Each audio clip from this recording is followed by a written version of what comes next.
ਅੱਜ 18 ਸਤੰਬਰ ਹੈ, ਦਿਨ ਸੋਮਵਾਰ ਹੈ। ਪੁਲਿਸ ਪ੍ਰਸ਼ਾਸਨ ਦੇ ਨਾਲ ਮੀਟਿੰਗ ਤੋਂ ਬਾਅਦ ਪੰਜਾਬੀ ਯੂਨੀਵਰਸਿਟੀ ਪਟਿਆਲਾ ਵਾਲਾ ਧਰਨਾ ਖਤਮ ਹੋ ਗਿਆ ਹੈ। ਯੂਨੀਵਰਸਿਟੀ ਦੇ ਪ੍ਰਬੰਧਕ ਵੀ ਵਿੱਚ ਸਨ। ਮਰਹੂਮ ਵਿਦਿਆਰਥਣ ਦੇ ਮਾਪਿਆਂ ਨੂੰ ਸਰਕਾਰੀ ਨੌਕਰੀ ਮਿਲੂਗੀ। ਇੱਕ ਮੈਂਬਰ ਦੀ ਪੜ੍ਹਾਈ ਮੁਫਤ ਹੋਵੇਗੀ। ਪ੍ਰੋਫੈਸਰ ਸੁਰਜੀਤ ਦੇ ਖਿਲਾਫ ਜਾਂਚ ਲਈ ਕਮੇਟੀ ਬਣਾ ਦਿੱਤੀ ਗਈ ਹੈ। ਲਾਰੈਂਸ ਬਿਸ਼ਨੋਈ ਦਾ ਨਵਾਂ ਵੀਡੀਓ ਪੰਜਾਬ ਦੀ ਕਿਸੇ ਜੇਲ੍ਹ ਦਾ ਨਹੀਂ ਹੈ, ਆਈਜੀ ਜੇਲ੍ਹਾਂ ਨੇ ਦਾਅਵਾ ਕੀਤਾ ਹੈ।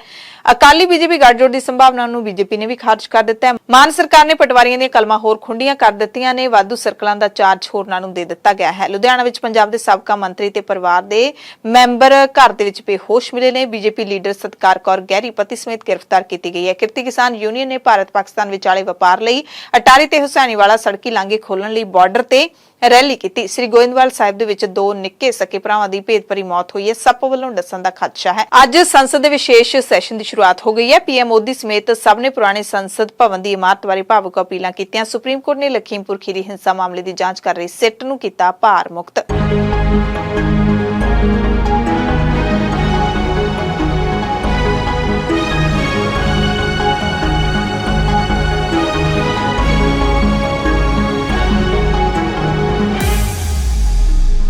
सत श्री अकाल जी दा खालस टीवी देखने वाले देश दुनिया के साडे सारे दर्शकों का बहुत बहुत स्वागत है। एमरजेंसी बुलेटिन दे नाल मैं हरशरण कौर। अज दे इस खास बुलेटिन दे विच दसांगे तुहानूं पंजाब, भारत ते दुनिया भर दीयां सारियां वड्डियां ताज़ा ते अहम खबरां। शुरुआत करांगे मौसम की ताज़ा जानकारी तो। पंजाब दे विच अगले 7 दिन पश्चिमी मालवे के कुछ इलाकों को छड्ड के 24 सितंबर तक किते-किते मींह पैण की संभावना जताई गई है। पूर्वी मालवे दे विच 22 सितंबर नूं मौसम आम वांग खुश्क ही रहेगा। पंजाब दे विच लंघे 48 घंटिਆਂ ਤੋਂ भी ਵੱਧ ਸਮੇਂ ਤੋਂ ਵੱਖ-ਵੱਖ ਥਾਵਾਂ ਤੇ ਟੁੱਟਵਾਂ ਮੀਂਹ ਪੈ ਰਿਹਾ ਹੈ। ਅੱਜ ਤੜਕੇ ਅੰਮ੍ਰਿਤਸਰ ਦੇ ਵਿੱਚ ਤਾਂ ਲਗਾਤਾਰ ਹੀ ਮੀਂਹ ਪੈਂਦਾ ਰਿਹਾ। ਹੁਸ਼ਿਆਰਪੁਰ ਤੋਂ ਵੀ ਭਾਰੀ ਮੀਂਹ ਪੈਣ ਦੀਆਂ ਖਬਰਾਂ ਮਿਲੀਆਂ ਨੇ। ਮੀਂਹ ਕਰਕੇ ਤਾਪਮਾਨ ਵੀ ਆਮ ਨਾਲੋਂ 3 ਤੋਂ 5 ਡਿਗਰੀ ਸੈਲਸੀਅਸ ਤੱਕ ਹੇਠਾਂ ਆ ਗਿਆ ਹੈ, ਜਿਸ ਕਰਕੇ ਲੋਕਾਂ ਨੇ ਗਰਮੀ ਤੋਂ ਰਾਹਤ ਮਹਿਸੂਸ ਕੀਤੀ ਹੈ। ਪਾਵਰਕਾਮ ਨੇ ਵੀ ਸੁੱਖ ਦਾ ਸਾਹ ਲਿਆ ਹੈ। ਬਿਜਲੀ ਦੀ ਮੰਗ ਪਿਛਲੇ ਦਿਨਾਂ ਦੇ ਮੁਕਾਬਲੇ ਘਟ ਗਈ ਹੈ ਤੇ ਲੋਕਾਂ ਨੂੰ ਜਿਹੜੀ ਗਰਮੀ ਤੋਂ ਰਾਹਤ ਮਿਲੀ ਹੈ ਉਹ ਸਭ ਤੋਂ ਵੱਡੀ ਗੱਲ ਹੈ, ਕਿਉਂਕਿ ਪਿਛਲੇ ਹਫ਼ਤੇ ਇੰਨੀ ਕਿ ਜ਼ਿਆਦਾ ਗਰਮੀ ਪੰਜਾਬ ਦੇ ਵਿੱਚ ਪੈ ਰਹੀ ਸੀ ਕਿ ਲੋਕ ਪੱਖੇ ਥੱਲੇ ਵੀ ਮੁੜਕੋ ਮੁੜਕੀ ਹੋ ਰਹੇ ਸੀ। ਅੰਦਾਜ਼ਾ ਲਾਇਆ ਜਾ ਰਿਹਾ ਸੀ ਕਿ ਕਿਤੇ ਨਾ ਕਿਤੇ ਮੀਂਹ ਆਉਣ ਵਾਲੇ ਦਿਨਾਂ ਦੇ ਵਿੱਚ ਪਵੇਗਾ। ਇਸੇ ਤਰ੍ਹਾਂ ਚੰਡੀਗੜ੍ਹ ਦੇ ਵਿੱਚ ਵੀ ਐਤਵਾਰ ਨੂੰ ਭਰਵਾਂ ਮੀਂਹ ਪਿਆ। ਹਾਲਾਂਕਿ ਸੋਮਵਾਰ ਨੂੰ ਚੰਡੀਗੜ੍ਹ, ਮੋਹਾਲੀ ਜਾਂ ਆਸ-ਪਾਸ ਦੇ ਇਲਾਕਿਆਂ ਤੋਂ ਮੀਂਹ ਦੀ ਖਬਰ ਨਹੀਂ ਮਿਲੀ ਤੇ ਐਤਕੀ ਜਿਹੜਾ ਮੀਂਹ ਪੈ ਰਿਹਾ ਹੈ ਉਹ ਕਿਤੇ-ਕਿਤੇ ਬਹੁਤ तूफान भरिया मीह पै रहा है। तेज हवावां वाला मीह पै रहा है। आसमानी बिजली भी कड़क रही है। दड़बा मंडी तो थोड़ी दूर पिंड रटौलां दे विच 3 ਵੱਖ-ਵੱਖ ਥਾਵਾਂ ਤੇ ਬਿਜਲੀ ਡਿੱਗੀ। ਇੱਕ ਕਿਸਾਨ ਦੇ 2 ਪਸ਼ੂਆਂ, ਗਾਂ ਤੇ ਇੱਕ ਬਲਦ ਦੀ ਮੌਤ ਹੋ ਗਈ, ਜਦਕਿ ਇੱਕ ਹੋਰ ਪਿੰਡ ਦੀ ਜਿਹੜੀ ਘਰ ਦੀ ਛੱਤ ਸੀ ਉਹ ਨੁਕਸਾਨੀ ਗਈ। ਫਸਲਾਂ ਦਾ ਵੀ ਨੁਕਸਾਨ ਹੋਇਆ। ਮਜੀਠਾ ਨੇੜਲੇ ਵੱਖ-ਵੱਖ ਪਿੰਡਾਂ ਭੋਮਾ, ਵਡਾਲਾ, ਵੀਰਮ, ਗੋਸਲ, ਹਰੀਆਂ, ਡੱਡੀਆਂ, ਨਾਗ ਕਲਾਂ, ਨਾਗ ਖੁਰਦ, ਨਾਗ ਦਵੇ, ਦਾਦਪੁਰਾ, ਜੇਠੂ ਨਗਲ ਸਮੇਤ ਹੋਰ ਥਾਵਾਂ ਤੇ ਮੀਂਹ ਨਾਲ ਚੱਲੇ ਝੱਖੜ ਨੇ ਝੋਨੇ ਦੀ ਪੱਕੀ ਫਸਲ ਵਿਛਾ ਦਿੱਤੀ ਹੈ ਤੇ ਕਿਸਾਨਾਂ ਨੂੰ ਝਾੜ ਘੱਟ ਨਿਕਲਣ ਦਾ ਡਰ ਸਤਾਉਣ ਲੱਗਿਆ। ਪਾਣੀ ਦਾ ਕਹਿਰ ਹਿਮਾਚਲ ਪ੍ਰਦੇਸ਼ ਦੇ ਵਿੱਚ ਵੀ ਵਾਪਰਿਆ ਹੈ, ਪਰ ਇਸ ਦੀ ਲਪੇਟ ਵਿੱਚ ਜਲੰਧਰ ਦਾ ਨੌਜਵਾਨ ਆਇਆ ਹੈ। ਹਿਮਾਚਲ ਪ੍ਰਦੇਸ਼ ਦੇ ਮੈਕਲੋਡਗੰਜ ਘੁੰਮਣ ਗਏ ਜਲੰਧਰ ਦੇ ਨਕੋਦਰ ਰੋਡ ਦੇ ਰਹਿਣ ਵਾਲਾ ਇੱਕ ਨੌਜਵਾਨ ਇੱਥੇ ਪੂਰਾ ਹੋ ਗਿਆ। ਧਰਮਸ਼ਾਲਾ ਦੇ ਮੈਕਲੋਡਗੰਜ ਦੇ ਉਤਲੇ ਪਾਸੇ ਭਾਗਸੂ ਨਾਗ ਝਰਨੇ ਨੇੜੇ ਆਪਣੇ ਦੋਸਤਾਂ ਨਾਲ ਨਹਾਉਣ ਗਿਆ ਸੀ, ਪਰ ਪਾਣੀ 'ਚ ਰੁੜ ਗਿਆ। ਐਸਡੀਆਰਐਫ ਨੇ ਮੌਕੇ ਤੋਂ 100 ਮੀਟਰ ਹੇਠਾਂ ਨੌਜਵਾਨ ਦੀ ਦੇਹ ਬਰਾਮਦ ਕਰ ਲਈ। ਝਰਨੇ ਵਿੱਚ ਪਾਣੀ ਅਚਾਨਕ ਵੱਧ ਗਿਆ। ਜਦੋਂ ਇਹ ਨਹਾ ਰਹੇ ਸੀ ਤਾਂ ਵਹਾਅ ਬਹੁਤ ਤੇਜ਼ ਹੋ ਗਿਆ। 2 ਦੋਸਤ ਤਾਂ ਸੁਰੱਖਿਅਤ ਬਾਹਰ ਨਿਕਲ ਆਏ, ਪਰ ਜਦੋਂ ਪਵਨ ਹੈ ਜਿਹੜਾ ਉਸ ਨੂੰ ਪਾਣੀ ਦੀਆਂ ਲਹਿਰਾਂ ਵਹਾ ਕੇ ਲੈ ਗਈਆਂ ਤਾਂ ਉਸ ਨੂੰ ਕੋਈ ਕੱਢ ਨਹੀਂ ਸਕਿਆ। ਵੀਡੀਓਜ਼ ਵੀ ਸਾਹਮਣੇ ਆਈਆਂ ਨੇ। ਦੇਖਦੇ ਪਵਨ ਪਾਣੀ 'ਚ ਵਹਿ ਗਿਆ ਤੇ ਸਾਰੇ ਹੱਥ ਮਲਦੇ ਰਹਿ ਗਏ, ਕੋਈ ਕੁਝ ਨਹੀਂ ਕਰ ਸਕਿਆ। ਪੰਜਾਬੀ ਯੂਨੀਵਰਸਿਟੀ ਪਟਿਆਲਾ ਦੀ ਵਿਦਿਆਰਥਣ ਜਸ਼ਨਦੀਪ ਕੌਰ ਦੇ ਮਾਮਲੇ ਵਿੱਚ ਵਿਦਿਆਰਥੀਆਂ ਦਾ ਪ੍ਰਦਰਸ਼ਨ ਲਗਾਤਾਰ ਜਾਰੀ ਸੀ। ਅੱਜ ਇਸ ਪ੍ਰਦਰਸ਼ਨ ਨੇ ਹੋਰ ਤਿੱਖਾ ਰੂਪ ਧਾਰਨ ਕਰ ਲਿਆ ਸੀ, ਜਦੋਂ ਪੰਜਾਬੀ ਯੂਨੀਵਰਸਿਟੀ ਦੇ ਵਿਦਿਆਰਥੀਆਂ ਦੇ ਨਾਲ-ਨਾਲ ਕਿਸਾਨਾਂ ਅਤੇ ਐਸਓਆਈ ਨੇ ਵੀ ਵੀਸੀ ਦਫ਼ਤਰ ਦੀ ਥਾਂ ਯੂਨੀਵਰਸਿਟੀ ਦਾ ਗੇਟ ਬੰਦ ਕਰਕੇ ਮੁੱਖ ਗੇਟ ਨੂੰ ਜਾਮ ਹੀ ਕਰ ਦਿੱਤਾ। ਨਾ ਕੋਈ ਬਾਹਰ ਜਾ ਸਕਦਾ ਸੀ, ਨਾ ਕੋਈ ਅੰਦਰ ਆ ਸਕਦਾ ਸੀ। ਇਸ ਦਰਮਿਆਨ ਯੂਨੀਵਰਸਿਟੀ ਪ੍ਰਸ਼ਾਸਨ ਦੇ ਨਾਲ ਤੇ ਪੁਲਿਸ ਪ੍ਰਸ਼ਾਸਨ ਦੇ ਨਾਲ ਮਰਹੂਮ ਵਿਦਿਆਰਥਣ ਦੇ ਪੀੜਤ ਮਾਪਿਆਂ ਅਤੇ ਜਿਹੜੇ ਲੱਖਾ ਸਿਧਾਣਾ ਸਮਾਜ ਸੇਵੀ ਤੇ ਹੋਰ ਜਿਹੜੇ ਨੁਮਾਇੰਦੇ ਸਨ, ਜਿਨ੍ਹਾਂ ਨੂੰ ਮਾਪੇ ਲਿਆਉਣਾ ਚਾਹੁੰਦੇ ਸਨ, ਉਹਨਾਂ ਦੇ ਨਾਲ ਮੀਟਿੰਗ ਹੋਈ। ਇਸ ਮੀਟਿੰਗ ਤੋਂ ਬਾਅਦ ਜਿਹੜੇ ਫੈਸਲੇ ਹੋਏ ਨੇ ਉਹ ਤੁਹਾਨੂੰ ਦੱਸ ਦਿੰਦੇ ਹਾਂ। ਬੱਚੀ ਜਿਹੜੀ ਨਹੀਂ ਰਹੀ ਦੁਨੀਆ ਦੇ ਵਿੱਚ, ਉਸਦੇ ਮਾਪਿਆਂ ਦੇ ਵਿੱਚੋਂ ਇੱਕ ਨੂੰ ਸਰਕਾਰੀ ਨੌਕਰੀ ਤੇ ਪਰਿਵਾਰ ਦੇ ਇੱਕ ਬੱਚੇ ਨੂੰ ਮੁਫਤ ਪੜ੍ਹਾਈ ਹੈ ਜਿਹੜੀ ਉਹ ਕਰਵਾਈ ਜਾਏਗੀ, ਜਿੰਨਾ ਚਿਰ ਵੀ ਯੂਨੀਵਰਸਿਟੀ ਦੇ ਵਿੱਚ ਪੜ੍ਹਨਾ ਚਾਹੇਗਾ। ਪ੍ਰੋਫੈਸਰ ਸੁਰਜੀਤ ਦੇ ਖਿਲਾਫ ਵਿਦਿਆਰਥਣਾਂ ਦੀਆਂ ਸ਼ਿਕਾਇਤਾਂ ਦੀ ਜਾਂਚ ਲਈ ਇੱਕ ਕਮੇਟੀ ਬਣਾਈ ਗਈ ਹੈ, ਜਿਸ ਦੇ ਵਿੱਚ ਡਾਕਟਰ ਹਰਸ਼ਿੰਦਰ ਕੌਰ ਸ਼ਾਮਿਲ ਹੋਣਗੇ ਅਤੇ ਰਿਟਾਇਰਡ ਜੱਜ ਜਸਵਿੰਦਰ ਸਿੰਘ। ਦੋਨਾਂ ਨੂੰ ਸ਼ਾਮਲ ਕੀਤਾ ਗਿਆ ਹੈ। ਦੋਵੇਂ ਜਾਂਚ ਕਰਨਗੇ। ਵਿਦਿਆਰਥੀਆਂ ਤੇ ਹੋਏ 308 ਦੇ ਪਰਚਿਆਂ ਨੂੰ ਰੱਦ ਕਰਨ ਦੇ ਲਈ 21 ਦਿਨ ਦਾ ਸਮਾਂ ਦਿੱਤਾ ਗਿਆ ਹੈ ਕਿ 21 ਦਿਨਾਂ ਦੇ ਵਿੱਚ ਪਰਚੇ ਰੱਦ ਹੋਏ ਜਾਣਗੇ। ਪ੍ਰੋਫੈਸਰ ਸੁਰਜੀਤ ਦੀ ਬਰਖਾਸਤਗੀ ਤੇ ਵੀ 21 ਦਿਨ ਬਾਅਦ ਹੀ ਫੈਸਲਾ ਲਿਆ ਜਾਵੇਗਾ। ਦੂਜੇ ਪਾਸੇ ਵਿਦਿਆਰਥੀਆਂ ਨੇ ਵੀ ਪ੍ਰਸ਼ਾਸਨ ਨੂੰ 10 ਦਿਨ ਦਾ ਅਲਟੀਮੇਟਮ ਦੇ ਦਿੱਤਾ ਕਿ ਜੇ ਕਾਰਵਾਈ ਦੀ ਰਫ਼ਤਾਰ ਮੱਠੀ ਲੱਗੀ ਤਾਂ ਅਸੀਂ ਮੁੜ 10 ਦਿਨਾਂ ਬਾਅਦ ਧਰਨਾ ਲਾ ਦੇਵਾਂਗੇ। ਇਸ ਵਿਚਾਲੇ ਧਰਨੇ ਤੇ ਬੈਠੇ ਵਿਦਿਆਰਥੀਆਂ ਨੇ ਇੱਕ ਅਹਿਮ ਗੱਲ ਦੱਸੀ ਹੈ ਕਿ ਅਗਲੇ 20 ਦਿਨਾਂ ਦੇ ਵਿੱਚ ਨੈਕ ਦੀ ਟੀਮ यूनिवर्सिटी आ रही है, इसलिए ये धरना खत्म करवाया गया है। सो जिहड़ी मीटिंग हुई है उस तो बाद अलग-अलग तरह के प्रतिक्रम सामने आए ने। लखा सिधाणा भी बोले ने अते होर भी जिहड़े विद्यार्थी धरने दे विच शामिल सन वो भी बोले ने। ते वड्डी जानकारी यह है कि विद्यार्थियों का धरना खत्म हो चुकिया है। 10 दिन बाद विद्यार्थी देखणगे कि कार्रवाई किस लय दे विच किस रफ्तार दे विच चल रही है। जिहड़ी पड़तालिया कमेटी बनी आ उहदे च एक रिटायर्ड जज ने ਨਾਲ ਉਹਦੇ ਇੱਕ ਵੂਮਨ ਕਮਿਸ਼ਨ ਤੋਂ ਡਾਕਟਰ ਹਰਸ਼ਿੰਦਰ ਕੌਰ ਉਹਨਾਂ ਨੂੰ ਲਿਆ ਗਿਆ। 21 ਦਿਨਾਂ ਦਾ ਟਾਈਮ ਆ। 21 ਦਿਨਾਂ ਦੇ ਅੰਦਰ ਅੰਦਰ ਇਹ ਸਾਰਾ ਜਿਹੜਾ ਪੜਤਾਲ ਹੋਣੀ ਹੈ, ਬਿਆਨ ਹੋਣੇ ਆ, ਜੋ ਵੀ ਪਿਛਲਾ ਸਾਰਾ ਖੰਗਾਲਿਆ ਜਾਣਾ। ਉਹ ਪ੍ਰੋਫੈਸਰ ਦੀ ਜਿਹੜੀ ਕਾਰਗੁਜ਼ਾਰੀ ਰਹੀ ਹੈ ਸਰਜੀਤ ਸਿੰਘ ਦੀ 21 ਦਿਨਾਂ ਦੇ ਅੰਦਰ ਅੰਦਰ ਹੀ ਜਿਹੜੇ ਮੁਕੱਦਮੇ ਦਰਜ ਹੋਏ ਆ 308 ਦੇ ਉਹਦੇ ਉੱਤੇ ਇੱਕ ਪੜਤਾਲ ਹੋਣੀ ਆ। ਉਹਦੀ ਵੀ ਜਿਹੜੀ 21 ਦਿਨਾਂ ਦੇ ਅੰਦਰ ਜਿਹੜੀ ਜਾਂਚ ਪੂਰੀ ਹੋ ਕੇ ਅਗਲੀ ਕਾਰਵਾਈ ਹੋਣੀ ਆ। ਉਨੇ ਦਿਨਾਂ ਲਈ ਜਿਹੜਾ ਪ੍ਰੋਫੈਸਰ ਸਰਜੀਤ ਆ ਉਹ ਯੂਨੀਵਰਸਿਟੀ ਨਹੀਂ ਆਊਗਾ ਤੇ ਇਸ ਸਮੇਂ ਹਸਪਤਾਲ ਦੇ ਵਿੱਚੋਂ ਜੇ ਉਹ ਛੁੱਟੀ ਲੈ ਕੇ ਆਉਂਦਾ ਤੇ ਨਾਲ ਹੀ ਨਾਲ ਜਿਹੜਾ ਉਹ ਇੱਥੋਂ ਮੁਅੱਤਲ ਯੂਨੀਵਰਸਿਟੀ ਚੋਂ ਕਰ ਦਿੱਤਾ ਜਾਊਗਾ। ਤੇ ਇਸ ਧਰਨੇ ਦੇ ਵਿੱਚ ਜਿਹੜੇ ਲੜਕੀ ਦੀ ਮੌਤ ਹੋਈ ਸੀ ਉਹਨਾਂ ਦਾ ਪਰਿਵਾਰ ਤੇ ਉਹਨਾਂ ਦਾ ਪਿੰਡ ਵੀ ਸ਼ਾਮਲ ਸੀਗਾ ਤੇ ਕੁਝ ਹੋਰ ਜਿਹੜੇ ਸਮਾਜਿਕ ਸੇਵੀ ਹੈ ਜਿਵੇਂ ਲੱਖਾ ਸਿਧਾਣਾ ਹੋ ਗਿਆ ਜਾਂ ਮਿਸਲ ਸਤਲੁਜ ਤੋਂ ਨੇ ਉਹ ਸ਼ਾਮਲ ਸੀਗੇ। ਤਾਂ ਉਹਨਾਂ ਵੱਲੋਂ ਹੀ ਵੀਸੀ ਸਾਹਿਬ ਨਾਲ ਮੀਟਿੰਗ ਕੀਤੀ ਗਈ ਜਿਹਦੀ ਮੀਟਿੰਗ ਦੇ ਵਿੱਚ ਲੱਖਾ ਸਿਧਾਣਾ ਮਿਸਲ ਸਤਲੁਜ ਤੇ ਯੂਨਾਈਟਿਡ ਸਿੱਖ ਸਟੂਡੈਂਟ ਫੈਡਰੇਸ਼ਨ ਦੇ ਆਗੂ ਤੇ ਉਹਨਾਂ ਦੇ ਪਿੰਡ ਦੇ ਜਿਹੜੇ ਲੋਕ ਸੀ ਉਹ ਸ਼ਾਮਲ ਸੀ। ਤਾਂ ਮੀਟਿੰਗ ਦੇ ਵਿੱਚ ਜੋ ਉਹਨਾਂ ਨੇ ਬਾਅਦ 'ਚ ਗੱਲਬਾਤ ਸਾਹਮਣੇ ਆਈ ਉਹ ਇਹ ਆ ਕਿ ਉਹ ਪ੍ਰੋਫੈਸਰ ਸਰਜੀਤ ਨੇ ਜਿਹੜੇ ਉਹਨਾਂ ਦੇ ਖਿਲਾਫ ਇੱਕ ਨਾਇਕ ਜਿਹੜਾ ਕਮਿਸ਼ਨ ਬਣਾਇਆ ਗਿਆ। ਇਹ ਪਹਿਲਾਂ ਵੀ ਬਣਾਇਆ ਗਿਆ ਸੀ ਪਰ ਉਹਦੇ ਵਿੱਚ ਪਹਿਲਾਂ ਕੋਈ ਮਹਿਲਾ ਮੈਂਬਰ ਨਹੀਂ ਸੀਗੀ। ਸੋ ਇਸ ਗੱਲ ਨੂੰ ਧਿਆਨ 'ਚ ਰੱਖਿਆ ਗਿਆ ਕਿ ਵੀ ਜੇ ਔਰਤਾਂ ਵੱਲੋਂ ਜਾਂ ਕੁੜੀਆਂ ਵੱਲੋਂ ਸ਼ਿਕਾਇਤਾਂ ਨੇ ਜਿਹੜੀਆਂ ਕਿ ਉਹ ਮੇਲ ਮੈਂਬਰ ਦੇ ਨਾਲ ਕੰਫਰਟੇਬਲੀ ਨਹੀਂ ਰੱਖ ਸਕਦੀਆਂ ਤਾਂ ਇਸ ਲਈ ਇੱਕ ਜਿਹੜੀ ਆ ਮਹਿਲਾ ਮੈਂਬਰ ਦਾ ਹੋਣਾ ਬਹੁਤ ਜ਼ਰੂਰੀ ਆ। ਸੋ ਉਹਦੇ ਲਈ ਡਾਕਟਰ ਹਰਸ਼ਿੰਦਰ ਕੌਰ ਨੇ ਜਿਹੜੇ ਉਹਨਾਂ ਨੂੰ ਉਹਦੇ 'ਚ ਰੱਖਿਆ ਗਿਆ ਵਾ। ਤਾਂ ਉਹਦੇ ਲਈ ਉਹਨਾਂ ਨੇ 21 ਦਿਨ ਦਾ ਸਮਾਂ ਦਿੱਤਾ ਕਿ 21 ਦਿਨ ਬਾਅਦ ਉਹ ਆਪਣੀ ਰਿਪੋਰਟ ਦੇਣਗੇ। ਉਸ ਤੋਂ ਬਾਅਦ ਉਹਨਾਂ ਦੀ ਜਿਹੜੀ ਬਰਖਾਸਤਗੀ ਜਾਂ ਮੁਅੱਤਲੀ ਆ ਉਹਦੇ ਬਾਰੇ ਉਹ ਫੈਸਲਾ ਲੈਣਗੇ। ਹਾਲਾਂਕਿ ਐਤਵਾਰ ਨੂੰ ਵੀ ਯੂਨੀਵਰਸਿਟੀ ਪ੍ਰਬੰਧਕਾਂ ਨੇ ਮਾਮਲੇ ਦੀ ਨਿਆਇਕ ਜਾਂਚ ਦੇ ਹੁਕਮ ਦਿੱਤੇ ਸਨ। ਯੂਨੀਵਰਸਿਟੀ ਦੇ ਵੀਸੀ ਪ੍ਰੋਫੈਸਰ ਅਰਵਿੰਦ ਨੇ ਜਾਂਚ ਕਮੇਟੀ ਬਣਾ ਦਿੱਤੀ ਸੀ। ਸੇਵਾ ਮੁਕਤ ਵਧੀਕ ਸੈਸ਼ਨ ਜੱਜ ਜਸਵਿੰਦਰ ਸਿੰਘ ਦੀ ਅਗਵਾਈ ਦੇ ਵਿੱਚ ਜਾਂਚ ਕਮੇਟੀ ਬਣਾਈ ਸੀ ਤੇ ਜੱਜ ਸਾਹਿਬ ਨੂੰ ਸੋਮਵਾਰ ਤੋਂ ਵਿਦਿਆਰਥੀਆਂ ਦੀਆਂ ਸਾਰੀਆਂ ਲਿਖਤੀ ਸ਼ਿਕਾਇਤਾਂ ਦਾ ਕੰਮ ਸ਼ੁਰੂ ਕਰਨ ਦੇ ਲਈ ਕਹਿ ਦਿੱਤਾ ਗਿਆ ਸੀ ਤੇ ਹੁਣ ਜਿਹੜੀ ਜਾਂਚ ਕਮੇਟੀ ਉਹਦੇ ਵਿੱਚ ਡਾਕਟਰ ਹਰਸ਼ਿੰਦਰ ਕੌਰ ਵੀ ਸ਼ਾਮਿਲ ਕੀਤੇ ਗਏ ਨੇ।